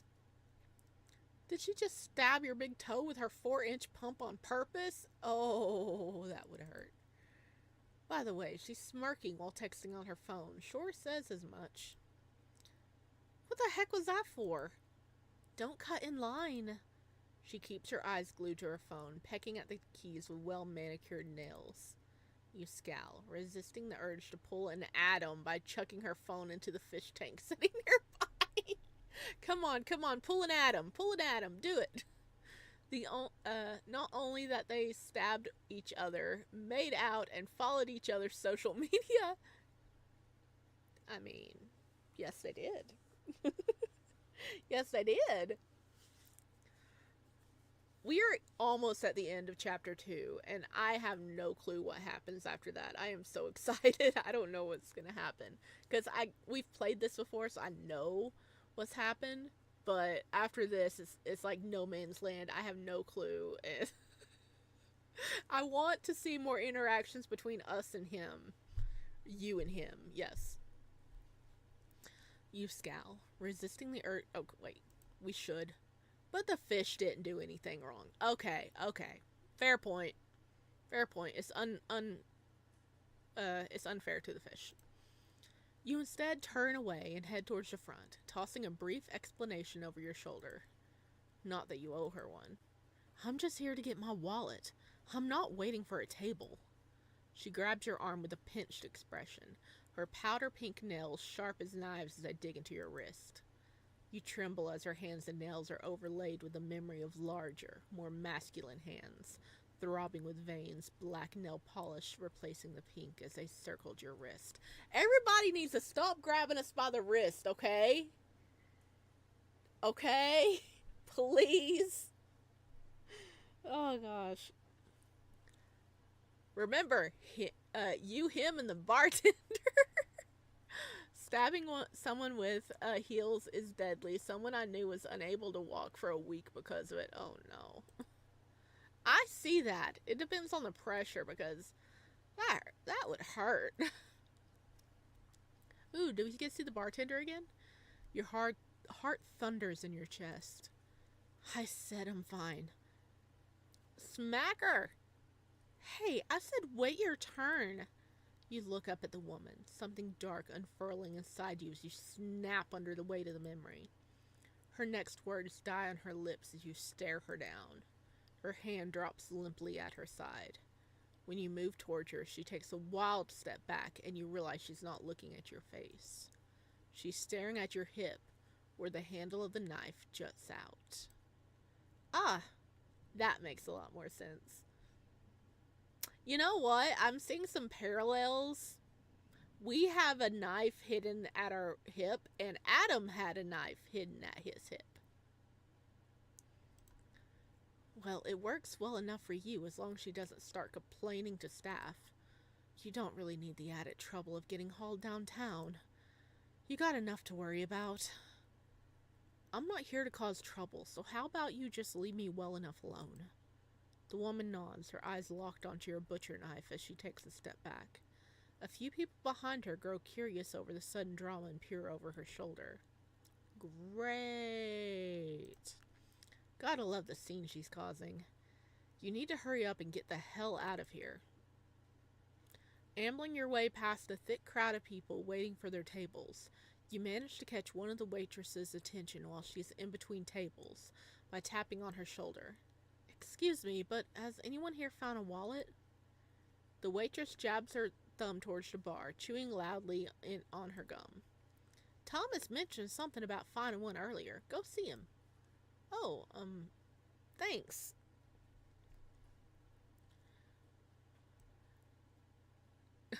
No offense, but we should upgrade that knife to a gun. We didn't do well with the knife last time. I mean, we got him to let go of us. But yeah.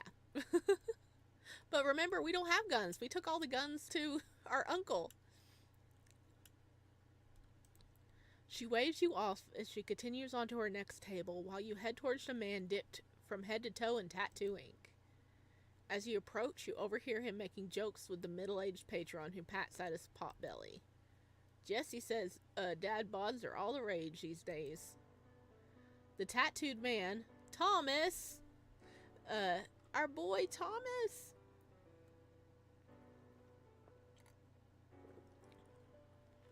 Chuckles as he pours the patron a drink and slides it over with well-practiced aim.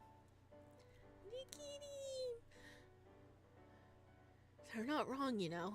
I'm sure you'll find someone who appreciates you for you. Just do yourself a solid and delete Winder. That coming from personal experience? Heard about it from friends, actually. I'm not really into the dating or hookup scene, so all of my horror stories come from them. The patron nods in understanding. Here's to that. Winder is dog shit. Thomas chuckles again, but stops once you step up to the bar. He gives you a once-over. His brow winkles, lips pursing. Have I seen you before? Maybe from earlier? I accidentally left my wallet behind and heard you found one. Thomas snaps his fingers, finally placing you. Right, I tried chasing after you, but you left in such a rush I didn't manage to return it in time. The patron takes one large swing of his drink before he stands up from the bar and nods towards Thomas. He pushes a crisp $20 bill his way. I guess that's my cue. Bae! Yes, it's our bae. He's so pretty. Thomas holds up a finger. You've had a few. Is Jessie on their way to pick you up? The patron rolls his eyes and waves Thomas off. Yeah, they're already parked outside. Thomas nods his approval, and the patron gives both you and Thomas a two-finger salute before making his exit. Thomas pats the now empty space in front of him. Feel free to sit. Can I get you anything? No, that's okay. I just came to get my wallet. His lips curve into a good-natured smile. Don't want to chat with old Tom, eh? I'm a bit offended. Look at him stick his tongue out. Aw, I want to chat with old Tom. But, I mean, we are kind of hoping not to run into him, so. You like him almost immediately.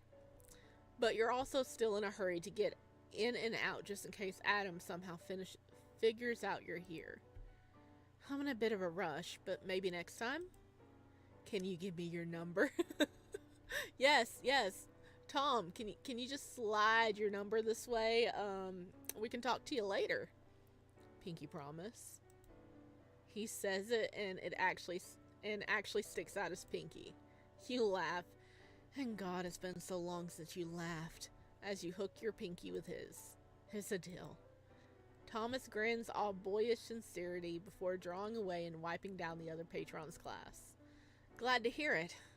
So, out of curiosity, did you and your boo make up? Your what now? MC, you can leave and gonna defy game physics and stay. Yes. My boo?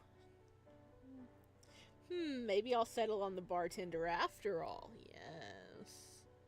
Yes, I mean he's right here. You know, your man, your partner, your lover. Your mood shifts from soft, vibrant yellow, glowing and happy, to an uncertain purple tinged with fear. What he says makes no sense. I don't. He came in here earlier looking for you. Said you two got in a fight and you ran off. He was really worried, you know. Afraid you got hurt or something. There's no doubt in my mind that man loves you. You scrunch your eyes closed as if he'll stop his words. There's only one man searching for you, and he wants you dead. Adam. But how did he come in here without people noticing? He couldn't have unless... Oh, that little shit. He disguised himself, didn't he? Talk about being a chameleon, changing shape and personalities to suit his environment. You probably already know that, though. You give a non-committal smile.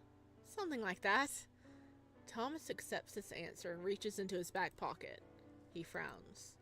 Strange. We got busy earlier, so I kept your wallet on hand. Did I drop it by accident? He lost it? No, wait. If Adam was here, he probably managed to get his grubby little hands on your property somehow.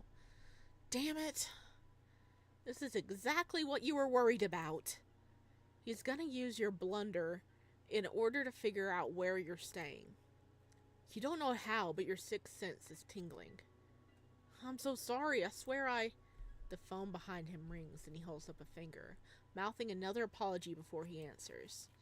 Hello, this is Thomas from Bar and Grill speaking. How may I help you?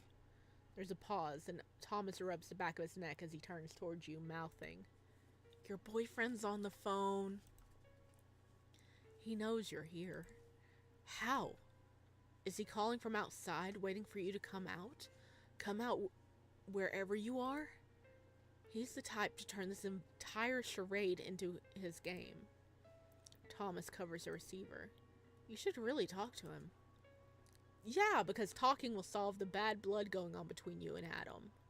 He wants to impale you on the tail end of his knife.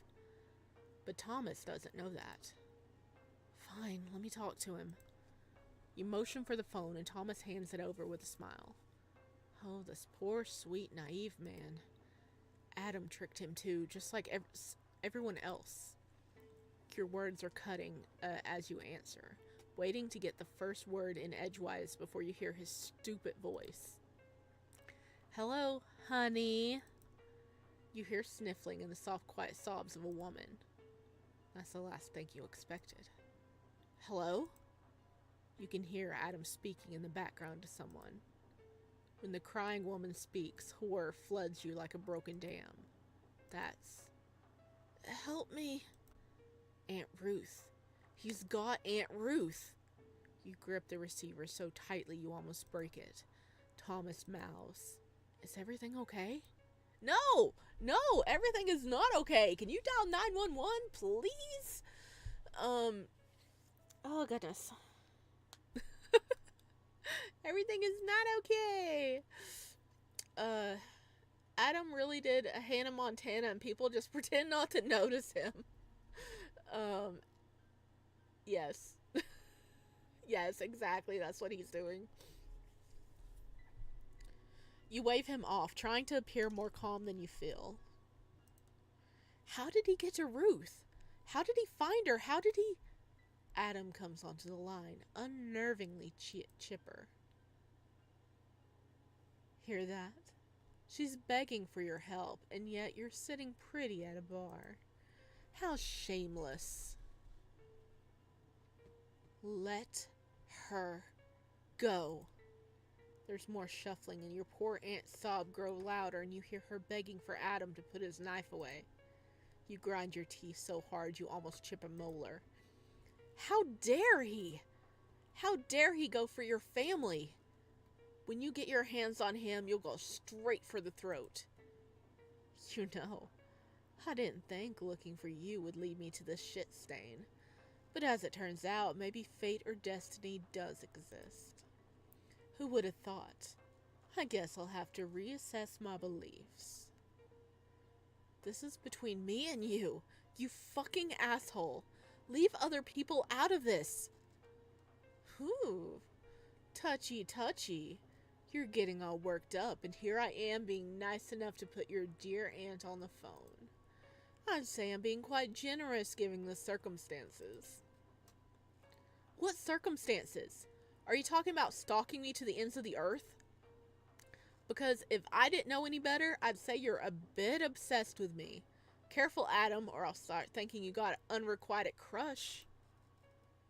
Oh, God. Adam really... Yes. I don't think he'll like that. The words come out scathing, sharp as a kitchen knife hidden in your pants, and Adam goes silent on the other end. These two will do anything but kiss each other. Adam is repressed, okay? He grew up thinking that lust is a sin. That's why he kills anybody he's lusting after, apparently.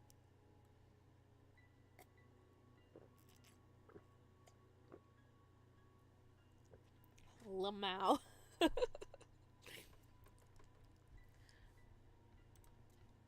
There's a sharp cry and Adam responds with venom. Ever suggest something like that again and I'll start chopping off parts of her body. You bite your lip to keep from saying anything else. It's one thing if it's between you and him, but another when your aunt's involved. She may not be your favorite person, but you still don't want to see her hurt. What do you want from me, Adam? You know what I want. You hate him. God, you hate him. You wish a stray bolt of thunder would blast him out of this existence and isekai his sorry butt into a world of pain and suffering. Fine, just leave Ruth out of this. Aw, acting so brave. It's kind of cute the way you try puffing yourself up to be bigger when in reality you're just a scared little kitten. Are you gonna scratch me with those little claws of yours? He's baiting you. Anything you say will give him room to hurt Ruth, and knowing him, he'll blame it on your behavior rather than his own sadistic tendencies. You keep your mouth shut. What? Cat got your tongue? When you still don't answer, he turns mocking. Hello? Hello? Are you still there? If you don't answer within the next minute, I'll drill a hole in your beloved aunt's head. I don't get you. What's that? You're kind of quiet. I said I don't get you. Your hands slam against the countertop and Thomas jumps from where he's standing, halting the conversation between him and the new patron. Lover's quarrel. Yeah, that's it. Yeah, that's just it. Damn, I can't imagine how pent up you have to be to start killing the not safe for work version. It's gonna be crazy. Oh my gosh, yes. Because this is a safe for work version. So that's something to look forward to. You explain to the patron and Thomas, who stare at you with concern. Back to Adam, you lower your voice a few octaves. I didn't even go to the police. I left you well enough alone. Why can't you return the damn favor? Because you're a stain on the world, just like this aunt of yours. What do you even know about me? I've done nothing to you. I know enough. Now, I suggest you refrain yourself from throwing another tantrum, or I'll make do on my promises. You do as I say, I let your aunt live. You mean live long enough for her to watch as you slit my throat. Adam chuckles darkly. Either way, she gets to live another minute. If you don't comply, I'll kill her here and now. Not to mention, I've got eyes on that bar. They'll track you wherever you go. Now, you be good and come back to me, won't you? You close your eyes, trying not to have a mental breakdown. You're trapped like a rat in a cage, and if you even try telling Thomas to call for help, he's going to kill Aunt Ruth the second you open your mouth. There's only one available option. You have to face him again. Your literal worst nightmare. Fine. Where do you want to meet?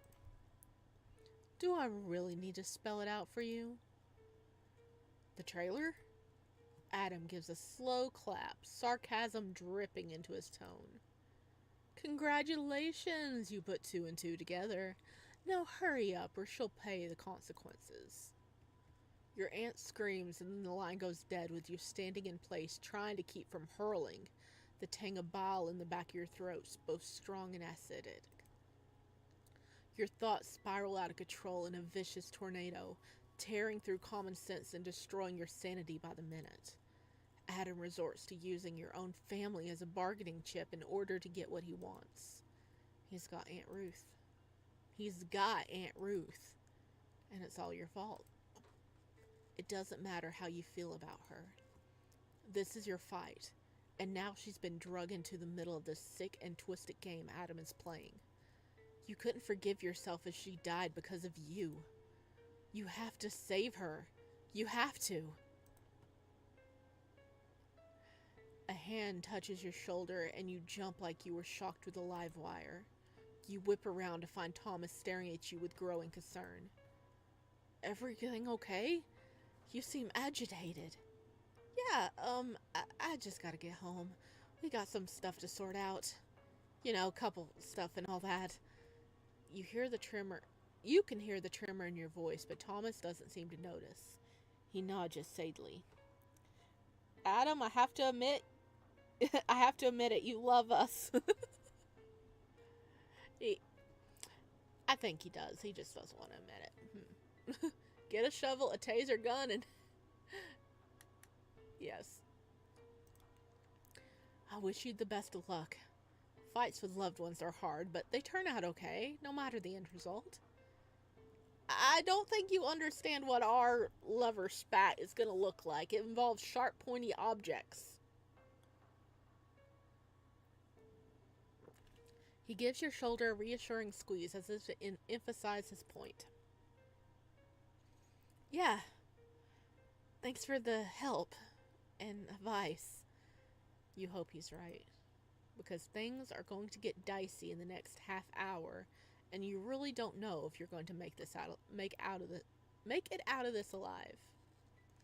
Outside, you find the storms amplified tenfold. Debris picks up and flies through the air. Trees bend and almost break at the force of the winds. The weather matches how you're feeling right now as you sprint across the parking lot to your car. To your left, you can see the headlights of a small reefer truck blasting your car with their windshield wipers whipping back and forward. Yep, that's probably Saffron watching us. Hey. Hey, bud, how you doing? When you get into the driver's seat and head straight for the highway, it pulls out after you and begins its pursuit. You try weaving in and out of pursuit. Anything to shake them off. But no matter how hard you try, they always remain 2 tail lengths behind. It's not until the midway point that they start tailgating you. You assume this is what Adam meant when he said he had eyes on the bar. Colonel Sanders! Yes, Colonel Sanders after us. We know the secret family recipe. Whoever is in that car is his informant. The damn stalker. Did they call Adam as soon as you showed up? You're betting they did. How else would Adam know to call there? He knew what you were going to do before you did it. He's playing a game of chess, and now he's getting closer to winning this nasty-ass game of his thanks to his helper. Your eyes go back to the reefer truck, and as soon as you stop, you peer into your rearview mirror to see if you can sneak a peek at the driver. You catch a flash of familiar white hair. As if sensing your eyes on him, Adam's informant waves. He just waves. He's like, hey. Hey. Yeah, it's me. Hi, how you doing? I'm not corralling you to your death. Nope, not at all. This is a friendly hi. Your blood tastes good. Can I have some of that? Actually, he's probably like, if Adam kills him, maybe I can eat him. And it'd be yum num. Because he taste tested our blood, so I mean he wants num nums. He wants to make us the next deep fried family recipe. Saffron. These two bastards. You're half tempted to go into reverse and ram your bumper into the grill of his truck, your hand hovering over the gear shift, fingers twitching at the idea. No, you can't. You wrench your hand away and force it back onto the steering wheel. If anything goes down, he'll tell Adam, and then your aunt's blood will be on your hands. You need to stay compliant because now there's more than one life at stake here. Yours and hers. You need to play things carefully. It's your best shot at making it out of this alive and without bringing any more harm to your family. You take a deep, shuddering breath. Stay calm, stay collected, and try to stay safe. The rest of the drive feels long and torturous as you force down your hectic thoughts. Thunder booms in the sky while wind tugs at your car, and your heart thuds well over the speed limit. When you finally reach the trailer park, everyone's lights are off, either asleep or out drinking. You pull in front of your aunt's mobile home and steps out as the reefer truck stops behind you. They keep their lights on, illuminating your way as you walk up the steps. You hesitate before knocking. There's a pause. Your breathing almost seems as loud as the rain. What awaits you behind this door? What have you come to find? When there's no response for over a minute, you almost consider knocking again. Then the locks start clicking. Click. He's in there. Click. Where will you run? Click. He's going to kill you this time. Click. Death is here. Your time is up. You test the doorknob as soon as you hear the last click. Inside, the lights are off. Glass crunches under the soles of your shoes, and with each step you feel like you're suffocating. He's here. He's here in the same room, waiting, watching. You can feel his presence in the dark, lurking like a monster sizing up its prey. Why isn't he saying or doing anything? Usually he can't shut up because he loves hearing himself talk so much. At least from how he presented himself on that highway so long ago. You swallow the lump in your throat and dare to speak. I've done what you've asked. I'm here. I'm the one you want. Now let my aunt go. You wait. Nothing but silence. You try peering through the darkness, searching for his silhouette, but everything blends together in odd shapes. You reach out for what you think could be him, but your hands land on the messy dishes from earlier. Where the heck is he? Your hand goes to your hip, waiting for him to tackle you to the ground like he did last time. Adam? You take a step back, wondering how he managed to conceal himself in such a small space. In that situation, I would run every red light so the police would follow me to Adam. Clever. Clever. That is a very smart move. Ohilia's like, so dramatic. Yes. Yes. All the dramatic. Hello, Kirsch, Singh, hello. Welcome in. Please play Coffin of Andy and Lily. Thanks for the suggestion. I'll look at it. I don't think it's really up my alley, but I will check it out. I do look into all the suggestions I get. Thank you. You take a step back, wondering how he managed to conceal himself in such a small space. Is he going to springboard out from under the table like a toy jack-in-the-box? You wouldn't put it past him. You get ready to check under the table just in case and turn towards it. Something brushes your ankle and you yelp, taking a few steps back. Lightning flashes, allowing light to appear through the broken window. You realize that's where the glass came from. And as for what's near your ankles, you scream at the same time thunder booms in the sky, lightning illuminating the room once more. Your aunt lays motionless on the ground with her body covered in blood that soaks through the brown carpet. And above her stands Adam. He holds onto one of the arms while the other goes to scrub the streak of blood off his face. And finally speaks. His words drip with poison wrapped in velvet. Well, well, well. He steps over Ruth's body and drops her hand, his pace slow and dangerous like a hunter on the prowl. You take a step back but hit something in the process and tumble onto the floor. Oh, hello! Hello! I mean, we're gonna die, but hello! Oh, the art update! The art update is gorgeous! Oh! And Saffron couldn't have warned Adam because otherwise he'd be using his phone while driving and the police would stop him. Big brain!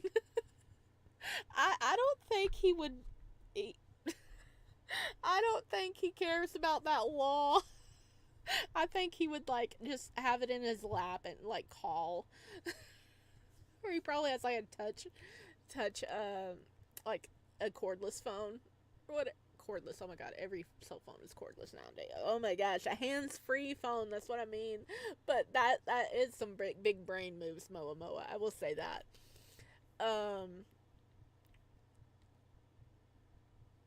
You know what? Maybe I will take him over the bartender. This CG is fire. It is. Look at that. Oh my god. The glow up. The glow up in the art. Holy crap. Because I remember the scene from the first one, and holy crap, this is a glow up. It's so nice. I love the new design. I know, right? It's so lovely. You stare up at Adam's wide frame in horror as he traces a hand along the curved edge of his knife. He then bends down to your level and tips your chin up with the point of his blade. His forever cruel smile returns as he continues. It looks like I finally found you. Moa says smash times 1,000. Agree. That's so good. I know, I'm breaking the immersion, but that is funny.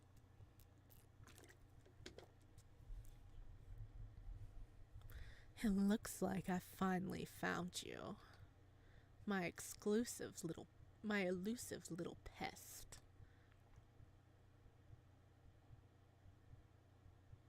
I just hear heartbeats. Chapter 3! Oh my god! That is definitely leaving off at a different part than where it left off previously. So they changed it. So the interaction is happening in part 3. So I feel like there was more in that part. In part 2, maybe? Or when we previously played it. Or did we just arrive? But they have totally, like, reworked the script a little bit. So we are officially in part 3 now. Heck yeah. Chapter 3! But we're in Saffron's point of view. Oh. Park Bend, Arizona, 5:10 p.m. The same time! This is him following us. Or 1 hour before you enter Ruth's trailer. Briar's Bar and Grill. Look at him! I'm sorry if I blew out your earphones, but look at him! Oh, those eyes. Those eyes. Oh my gosh. Just say you like us. Oh, he is gorgeous. Look at him. Saffron taps his fingers along the edge of the steering wheel as he watches you disappear into the bar, your body illuminated by lightning as it pulses through the sky. Idly, he brings his thumb to his mouth and licks. He can still taste your blood from earlier today, fresh and sweet like cotton candy. A sharp contrast to your guarded personality. He marvels at how much a person's taste can differ from how they present themselves to the world. Those who act soft and sweet also have a rancid aftertaste. Often have a rancid aftertaste. Or those who parade around with vibrant personalities often end up being bland in flavor. But you. Oh, dude, stop eating yourself. Stop eating yourself, okay? He winces as his teeth accidentally tear through skin, and he draws his thumb away from his mouth, studying the pearl of blood forming at his own open wound. He got carried away again. He licks it away with a quick swipe of his tongue, trying to ignore the vomit-inducing taste. Enough of this longing. Soon he'll have vials of your blood to mix with his liquor, plenty to drink and savor for years to come if he preserves them long enough. Not to mention the delicious meat he'll pair it with. He just needs to remain patient. Saffron busies himself by looking at his phone and going over Cake's schedule. He shuffled around a lot due to Adam's unforeseen injury, which leaves most of their week open. Perfect considering the amount of cleanup this will take. Adam informed him of your aunt being a probable casualty, but since she's such a recluse, it's unlikely anyone will notice her missing for quite some time. They can make a few payments here and bribes there in order to keep suspicions off them. Still, it would have been so much easier had Adam done what he set out to do earlier. Everything was planned accordingly, not a flaw in place. So what happened out there that allowed you to escape? Dun dun dun. Ooh, still Saffron. Dun dun dun. Ooh, okay. I was right. Cannibal. I love green eyes. Yum yum yum. The new design. Oh, it's so good. What not? You know what not that I think about. Think about it. Now that I think about it, Saffron would have probably crashed into the police if we decided to get the police to follow us and get a new meal in the process. I mean, yeah, he could have crashed into the police car and just like stuffed the police bodies into his car. He'd have num-nums for months. He'd have num-nums. But you see their grand scheme? Adam does the murder, Saffron does the cleanup, and he eats everything, so there's nothing left to be found. So Saffron is in this for his own num-num sake. He's like, okay, when Adam kills him, I'll be able to save vials of the blood to mix in with my liquor. I'll have the meats all like delicately seasoned and cooked, and it's gonna be delicious. So Saffron's in it for his own self as well. And now I'm thinking of Hannibal. The TV series with Madsen. Yeah, delicately slicing it up and seasoning it. Yesterday evening, the day you meet Adam for the first time. Park Bend, Arizona. Jower Hotel. Saffron steps inside the hotel's elevator and presses a button for the main floor, adjusting the cuffs of his button-down shirt as he waits for the door to close. What do you prefer, vampire or cannibal? Okay, that's a hard question. Vampire's more like supernatural and everything, and cannibal, you can get some nice creepy stuff going on. in games. I know a few cannibal games popping up in my mind right now, and it's like, holy crap. Like Rotten Dinner, holy crap. Dyson vacuums Saffron. Yeah, Saffron is like a humanoid vacuum cleaner. One does not prevent the other. Um, Saffron steps inside the hotel's elevator and presses a button for the main floor, adjusting the cuffs of his button-down shirt as he waits for the door to close. Damn. No matter how many times he gets his clothes tailored, they never seem to fit just right. It's not like he's hit a growth spurt. He's far beyond his prepubescent years, where changing height and lifting limbs were a problem. No, it's another matter entirely. Saffron sighs and forces himself to stop, fiddling with his attire, accepting defeat yet again when a young man with a short cropped hair joins him. He smells faintly of lavender and honeysuckle. Yesterday it was rosemary and mint. He glances at the man's hands. Slight hints of dirt caked underneath his cuticles, nails cut to the quick. Saffron smiles as his finger hovers above the elevator buttons. Floor? The man offers up a quiet, subdued smile of his own, mouse-like in nature. Lobby, please. Same as me, then, he says and hits the button. That in itself is a lie. He has nowhere to go. At least not until he's to retrieve Adam and help dispose of the body. No, he's here for him. The cute and timid gardener boy who stares at the ground wherever he goes, even on his way to the little florist shop that he works for a few blocks down. Saffron bought a bouquet of meaningless daffodils in order to engage in even a slight conversation with the young man. And what he discovers underneath that demure, soft-spoken act was an inquisitive mind, one that Saffron was ravenous to get to know on a deeper level. Saffron turned towards the young man, about to engage in polite conversation, when his cell phone begins to ring, classical music flooding the small space.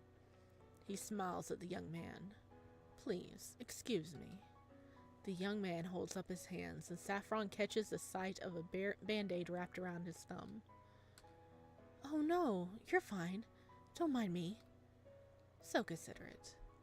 Saffron has to dig his nails into his phone to keep his composure. Patient, Saffron. You'll scare him off. He's made that mistake many times before, acting overeager and asking them to dine with him, only for them to stand him up. But he's learned and adapted, and soon he'll have this man on a silver platter. He'll make sure of it. Saffron answers the call with a firm, hello? There's heavy breathing on the other end, followed by a curse and a grunt. Fuck! Saffron frowns, worry zipping through him in an instant, but he forces himself to remain composed. Playing the part of a concerned patient will only serve to aggravate Adam. What happened? Adam hissed through his teeth, and Saffron hears the sound of heavy footsteps. They got away. Saffron blanched until the words register. They what? Did he hear them right? But no one's escaped Adam, no one. So how? We kissed him and distracted him, that's how. Cute song, yes. It is nice music. I like Dead Play. I love that. Yeah, I kind of wish there was more to it. I really like it. By the way, I know, totally off topic, but considering talking about Dead Play, I did get like the plushies for them. So I have plushies of the two boys in Dead Play. They're so cute. It's so sad. We have the bartender who's way too naive for us, and Saffron who would probably eat us while we kiss. So we're stuck with Adam and his monologuing. Unfortunately, yes. Yeah, he would just straight up start eating us. Saffron would. Adam answers, as if knowing exactly what's on Saffron's mind. They managed to catch me off guard before stabbing me with my own fucking knife. Then they got in their car and sped off. Another grunt, then under his breath. I'm gonna fucking kill them. Saffron rubs the bridge of his nose as the elevator dings and the doors open, signaling they reach the lobby. The young blonde steps out without a moment hesitation, and any chance Saffron had for inviting him out to dinner is now ruined. He really hoped today was the day, but until they take care of you, he'll need to take a rain check. Alright, I'm coming to pick you up. Stay where you are. Adam doesn't answer and instead hangs up. A moment later, Saffron gets a text for Adam's coordinates. He's about a mile off from where he dropped him off last. Saffron pockets his phone and locates the rental car before hopping in and setting off for Adam's location. He better be okay. I think we covered this in chapter 2 before, because all this seems familiar. And so they rearranged the chapters differently. Yesterday evening, abandoned highway. Saffron finds Adam crouched down near the side of the road, using his turtleneck to soak up the blood pouring from his wound. The same one you left behind. AKA, it was probably our turtleneck, right? Or Saffron's turtleneck. Hello. Yep, he's got it. The text box is hiding it, but it's like right there. Hello. Saffron's hands flex around the steering wheel as Adam hauls himself into the passenger side, wishing they were circling your neck instead, taking the life you tried to steal from Adam. How dare you touch him?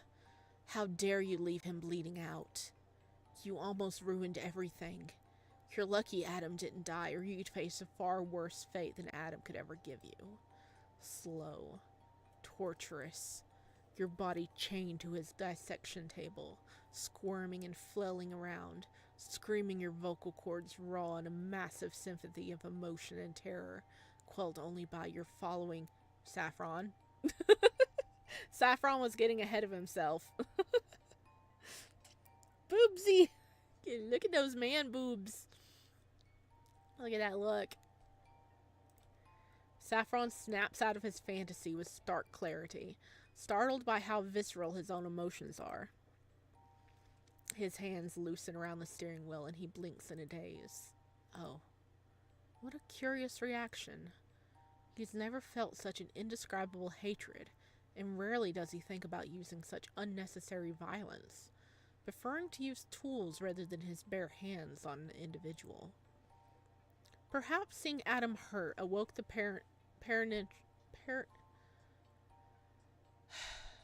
parental side of him. After all, he's grown rather fond of him over the years they've spent together. He saw that Omega chest and alpha instincts couldn't help it. He's like, got to protect murderous child. It's hard to believe he could not feel this way. So much has changed from when he was asked to spectate Adam's first hunt, from how many odd years ago. He remembered his reluctance and frustration. The whole ordeal felt like a mockery of his time. Why bother doing something so droll? Could Adam not handle himself?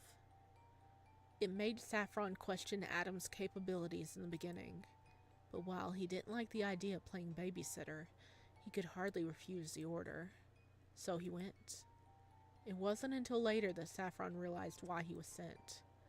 Saffron recalls the blood dripping from the tips of Adam's hair, the body he carved it into, and the self-satisfying smirk on Adam's face as he reveled in what he'd done. Saffron couldn't tear his gaze away. He could only stare, his breath catching. The sun shone down on Adam's body, and he looked like an angel, perched over the corpse of a vanquished demon. It was a beautiful sight. It was haunting, but above all else, it felt right.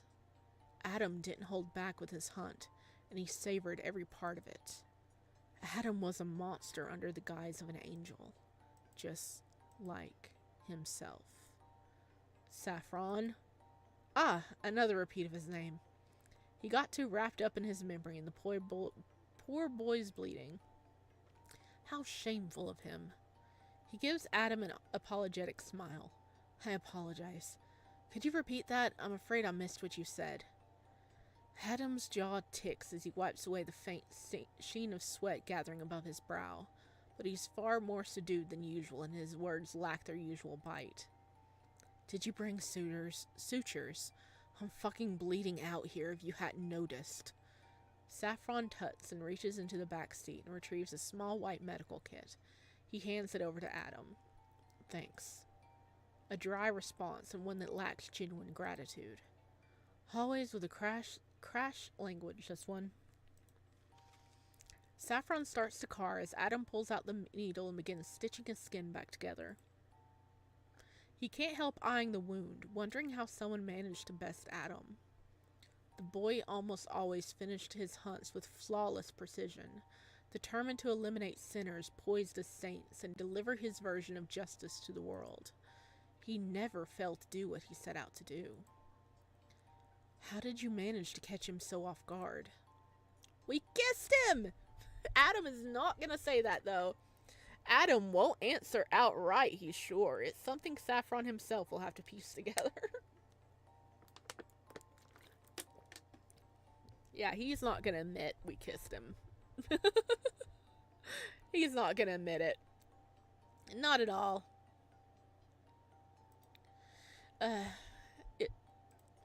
Not that he doesn't mind a good puzzle from time to time. It keeps him sharp. Stop, Adam says, pausing mid-stitch to look at Saffron. I can tell what you're thinking, just leave it alone. I have no idea what you're referring to. You know exactly what I mean. Is there any reason you're so desperate to hide it? Is there a reason you're being so annoyingly persistent about it? Saffron sighs, reining in his frustrations. Getting mad at Adam won't help and will further him from his goal. He tries again. I understand your discomfort, but I wouldn't if it weren't so important. Someone got the upper hand on you. What if they managed to do it a second time? What if they kill you or worse?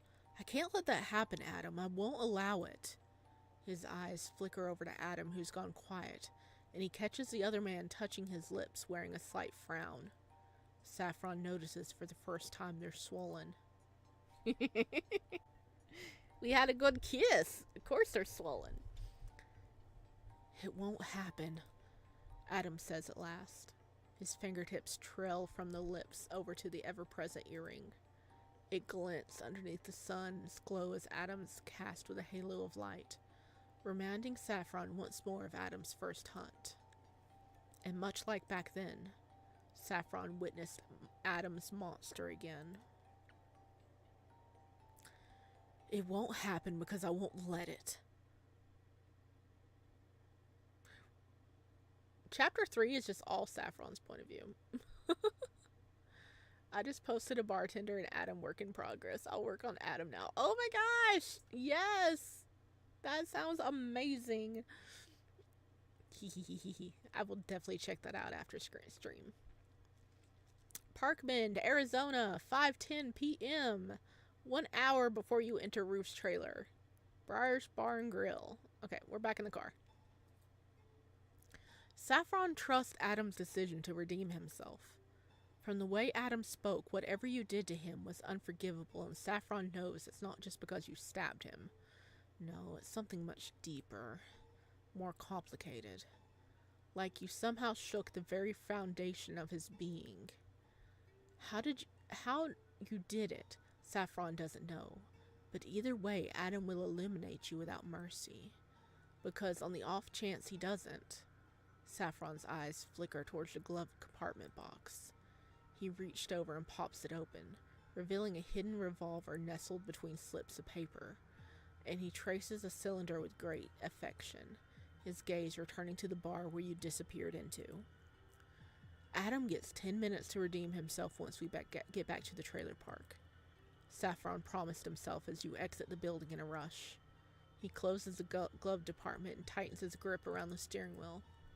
Otherwise, I go in. Him. Okay, we're at Adam's point of view. 10 minutes before your arrival. Alright.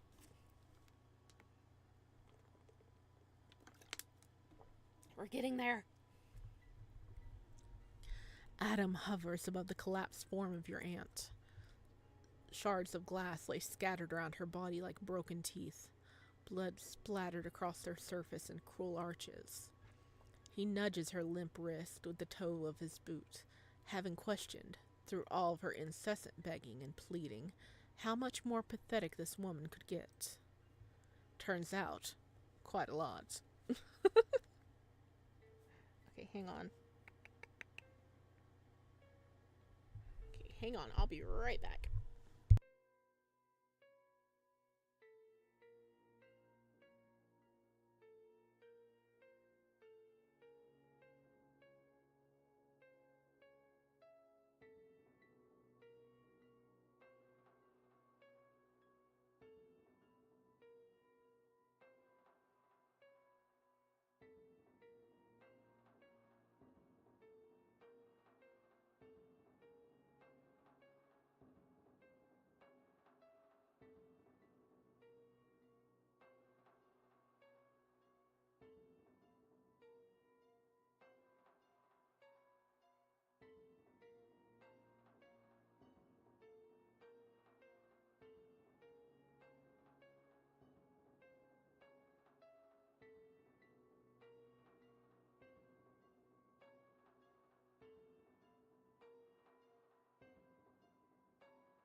Okay, I'm back. I'm sorry. My mom was blowing up my phone, so I had to call and make sure everything was okay. It was just like several missed calls, so I had to just check in. Okay, here we go. Turns out by quite a lot. I told you not to run. Now look at you. You've gone and made a mess of things. Ruth doesn't respond. Not that Adam expects her to. She hit her head pretty hard on the corner of the kitchen table when she tripped over her own 2 feet in her haste to get away. He hoped to pry information out of her once he finishes you off. Things only she might know. Things that could lead him to achieving his ultimate goal. But of course not. Because no one in your family can listen for 5 fucking seconds. Adam sighs, scrubbing a tired hand through his hair, and he takes as he takes in the miserable scene when something in your aunt's grasp captures his attention. When did she... He bends down, keeping a careful distance from your aunt in case she's hiding one of the glass shards in her free hand, waiting for an opportunity to strike that will never come because he's all too familiar with the same tricks from his previous victims. Oh, he's got the picture. He picks up the photograph tucked beneath her palm. The photo she kept hidden in her drawer. The one she was so desperate to protect. He takes note of the cracks on the glass, fissuring outwards, staring at the edge of the frame and slicing through Ruth's younger self, splitting her apart in a twisted sort of irony. His gaze drifts over each of the 5 women until he lands on the one with the wavy brown hair, her shy laughter concealed beneath her hand. He almost forgot what it sounded like. Almost forgot the warmth and vibrancy after all these years. He can hear it now. Adam swallows hard and flips the frame over, undoing the back, letting the foam board fall to the ground with a dull thump before pulling out the picture itself. He peers over the newly freed photo, sparing it another glance at your aunt. His expression hardens with hatred. She looks a little more like her younger self like this, her hair loose from the scuffle, her arms spread like angels' wings. But nothing about this woman is angelic. I'll be taking this, Adam says before stuffing the picture into his wallet for safekeeping. If he can't get any information out of her, he reasons he'll just try using other resources like this photo instead. Maybe even you might know something, considering your connection to Ruth. Some secrets she could have spilled without you realizing their significance. Adam catches the sound of a small, desperate whisper. He peers down at your Aunt Ruth and cocks his head to the side, almost mockingly. Oh, are you still alive? She doesn't say anything, but he notices a flicker of movement from her hand, the same one he took the photo from. Huh. Stubborn and resilient, just like you. Well, at least he can still glean answers from her and put an end to her miserable existence in the worst way possible, one he deems fit. He knows just the perfect ending for a woman like her. Oh, also, Moa, welcome to the server. You are now a member of our Discord. Everybody, if you want to just hang out over there, talk about boys love games, and just chill, the Discord server is listed in the description. He knows just the perfect ending for a woman like her. Adam lowers himself again right as she makes a croaking sound, unable to distinguish what she's trying to convey. She's just garbling nonsense at this point. But he has all the time in the world. So he'll play along the same way he did with you on that highway. He enjoys toying with his food as much as the next serial killer. What's wrong? Adam asked with a mock concern, his tone sugary sweet with a bitter aftertaste. What? You want your little picture back? He waves the empty frame around before tossing the empty fixture towards her. The frame lands right beside her immobile arm. Her fingers twitch in response. Adam's voice dips, lowering with malice. Do you really think you'll need that where you're going? She doesn't respond, leaving Adam to wonder if she passed out again or died on him. Adam scoffs. You know, you're really shit at holding a conversation. Again, he gets nothing out of her.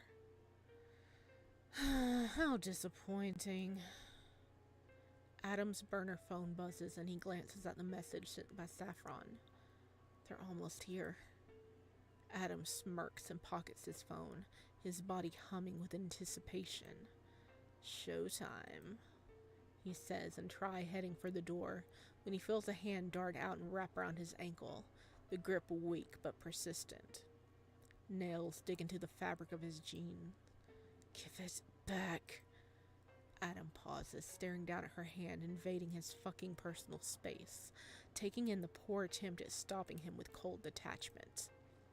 And if I don't, you'll what? Kill me? He reaches down and detaches her fingers one by one, focusing on uncurling them before he gives into his primal urge. He wants to wring her neck, to twist and snap her bones, watching as the life drains out of her.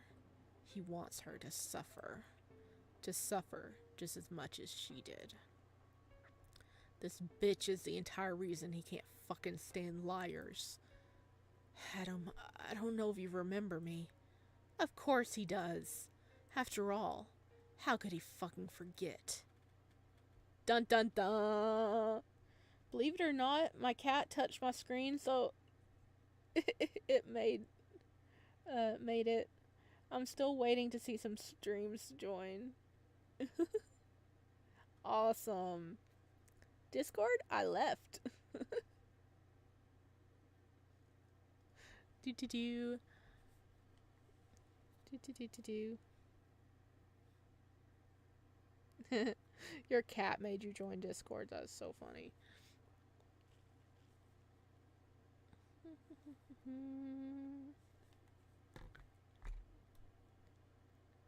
Worse, she will kiss you. Adam? Question mark. Oh, look at baby Adam. Screaming. Screaming. So much screaming. He covers his ears and closes his eyes, trying to recite into his own mind, but finding his thoughts all twisted together like a hastily wrapped ball of yarn. There's a thump, followed by a crash from somewhere downstairs. Probably in the kitchen. Why? Because it's always the stupid kitchen. The angry cacophony of curses and shouts reverberate through the closed bathroom doors where Adam hides. He didn't want to stay downstairs in his room. Not when things are like this. He's afraid to get pulled into the fray. You keep making a fucking fool out of me! Another crash and the sound of glass breaking. Adam ducks his head as if those shouted words are physical objects being thrown at him. Stop it. Just stop it. He shakes his head as tears stream down his cheeks. Please just stop. But it keeps going and going, getting worse and worse, making him sob harder and harder to a point that he's afraid someone will overhear. He can't get caught crying again. Not after last time. He can still remember the acrid scent of cigarette smoke and the suffocating darkness of the shed, his palms flat against the rotting floor as he waited with his head bowed. No, he's learned his lessons too many times to count. So he curls in on himself, trying to control his breathing and stifle the sound of his anguish with his trembling hands. So he grew up in an abusive household. Yeah, poor baby, I know. Poor baby. You look so much like your father. Adam still remembers the cruel expression on the woman's face as she said it. The muffled giggles and concealed laughter that followed. The hand on his shoulder tightening at the comment, drawing him away from the open stairs and into one of the empty seats. I can't believe I didn't see it before. He looks so much like him. He wanted to scream, to deny anything that linked them together. I'm not him. I'm not him. I'm not. I'll never forgive you. The guttural scream makes him jump back into the presence before trembling in fear. He hates this. Hates that woman for causing it. Why? Why did Miss Aspen say that? And why did it cause all this? He can't comprehend the meaning behind any of it, and it doesn't know if he ever will. He remains there for what feels like hours, arms and legs going numb from being stuck in the same position for so long, terrified of making any noise that draws attention. Then everything just stops. An uneasy quiet fills the house and Adam shivers.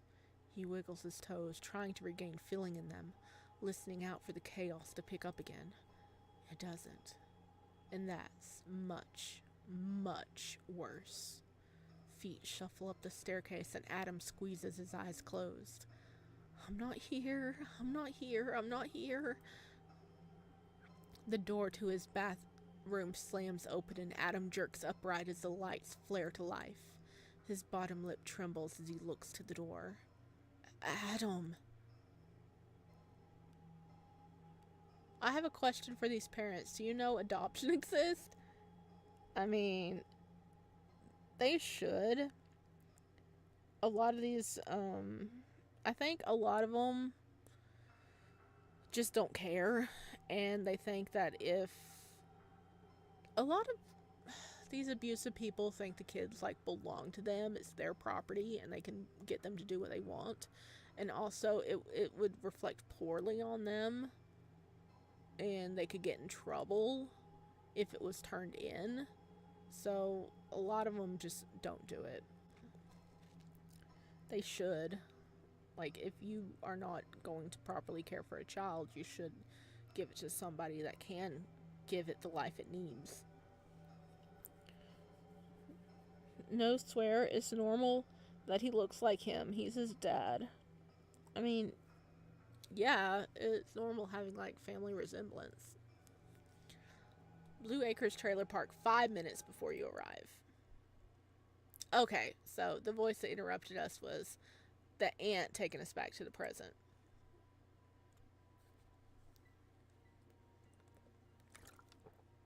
Adam gets thrust back into the present, and the sight of the woman at his feet makes his lips curl in disgust. She repeats herself. Adam, you back. No, he's never forgotten her. Not even for a moment. He lifts Ruth by her wrist, dangling her in the air so that they're face to face, their nose almost touching while she hangs there limp. Are you really in a position to make demands? Because from where I'm standing, I think you should shut the fuck up and wait until I'm done with that nasty little relative of yours. But sure, keep testing my fucking patience. See where it gets you. Glad we see eye to eye. Adam lowers her, but keeps a hold of her wrist to keep her filthy, blood-stained hands off him. He's gonna need a blistering hot shower after this. Where your touch ignites deep-seated want, hers feels like 1,000 maggots crawling all over his skin, burrowing their way into his insides and eating away at his entrails. He'll hold on to this disgust while dealing with you, because he can't let you get close again. He won't let you. Adams composed himself when light floods through the shadowed window of the small darkened trailer. He watches as your car pulls up, followed by Saffron's reefer truck. He must have brought it in preparation for the massacre that's about to happen. Despite this, Adam can already hear Saffron complaining about the fact that you'll take up room, your body's filling up space in his precious freezer, unwanted unless he gets desperate. Adam's face, not yippee! Yeah, he is. He's not happy. Saffron's a choosy fucker, an irony not lost on Adam considering the man's diet. The flower boy will live another day. For now. Adam hears the crunch of your sneakers over the gravel, followed by a knock at the door. He reaches for the abundance of chains, taking his time undoing each one, to send your heart thumping and your mind racing. He can almost feel your trepidation leaking through the door. You're scared, aren't you? Click. Well, you should be. Click. Because he's been waiting. Click. Click.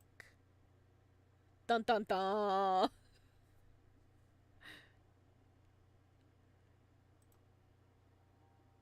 Dun dun dun! We are back. Oh, goodness. I don't think we're going to finish it today. I don't know why I was like, oh, yeah, maybe we could finish it. No. No. It's been 3 hours and we're still on chapter 3. But yeah, I think this was originally part of chapter 2. But chapter 2 was really long. It was like 2 hours long. So they like divided it up into the way they rearranged it is more flowing and it goes better, I think. I don't. Yes. I think I'm gonna have to call it quits here. It's been 3 hours. Goodness. There really wasn't a lot of choices. I think we had like one choice that entire time. Um. Dun dun dun. Dun dun dun. So we're gonna need another live stream to do more of this. But this is lovely. I'm having a ball. 10, 10, 10.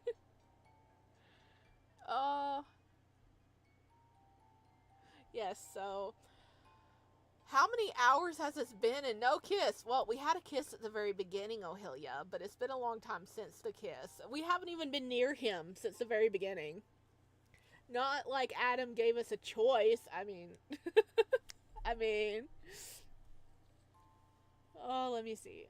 He's so, oh, the art is so good. You just want to eat it up. Let's see. I did save. My menu. Yes. Whee! And I think they might have like updated this too. It looks crispier. I like it.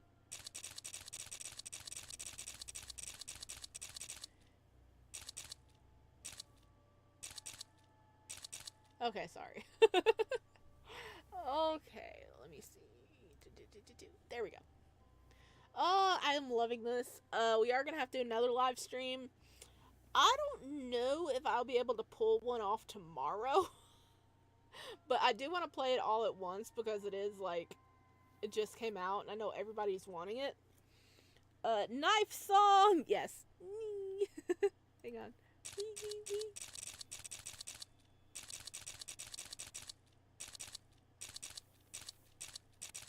It's a knife song.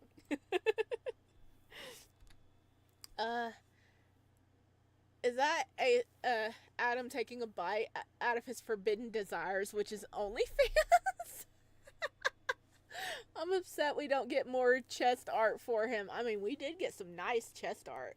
Like, we had him in the car that we got this time, and then last time we had art of him in the hotel. 2 different angles. So, I think he had his shirt off when he was checking out our OnlyFans page, right? I definitely won't be able to join tomorrow, but you can play. Like, I don't know if I'd be able to do tomorrow. I might push it for Saturday. I'm supposed to have something going on this weekend. I don't remember.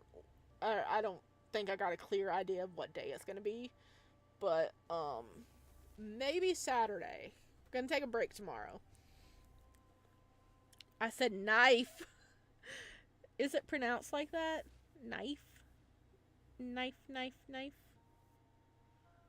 Knife. I said knife? Yes, knife. Okay. Knife, knife, knife. Am I saying it wrong? Knife.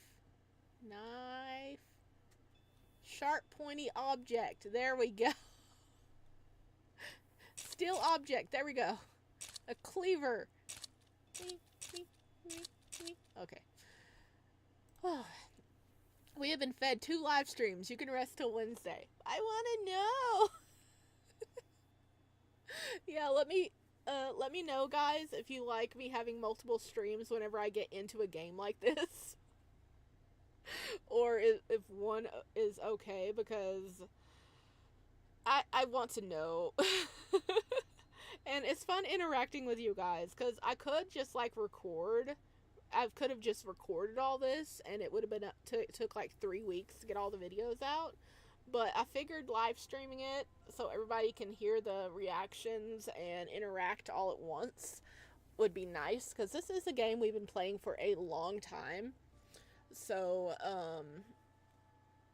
I have a game to recommend to you. Oh? What do you got? My pronunciation is really bad. No, that's okay. I think you did good. Knife is right. It's called To Eat a God. That is on my to play list. We were so close to playing it before. Um, that is on my to play list so bad. I want to play it. It looks amazing. Um, so we might have a live stream on Saturday. Maybe. Maybe. I'm gonna take a break tomorrow. But we might have a live stream on Saturday to play the rest of this. We'll just see how it goes. I've never live streamed this many times on YouTube in 1 week. So we're just seeing how it goes. If you guys are enjoying this, please let me know. I love the feedbacks from all the chickadees. And I'm definitely going to cosplay one of the characters because I love it so much. Oh, from Eat a God? Yeah, they look so cool. The characters look so cool from what I've seen from the artwork. It is like a Yandere horror game, which definitely up my alley. Alright, my dears. Thank you so much for joining. We have passed 3 hours. Woo! Heck yeah. Alrighty. If you enjoyed the live stream, please let me know, and I will hopefully see you guys again next time. It's a good thing that you stream late, so I can most likely join. Yeah. This is like a lot of people, I guess, that are working during the day can't join my live stream, but I try to like stream during this time for all my chickadees that are like overseas can catch in. But anyway, goodbye.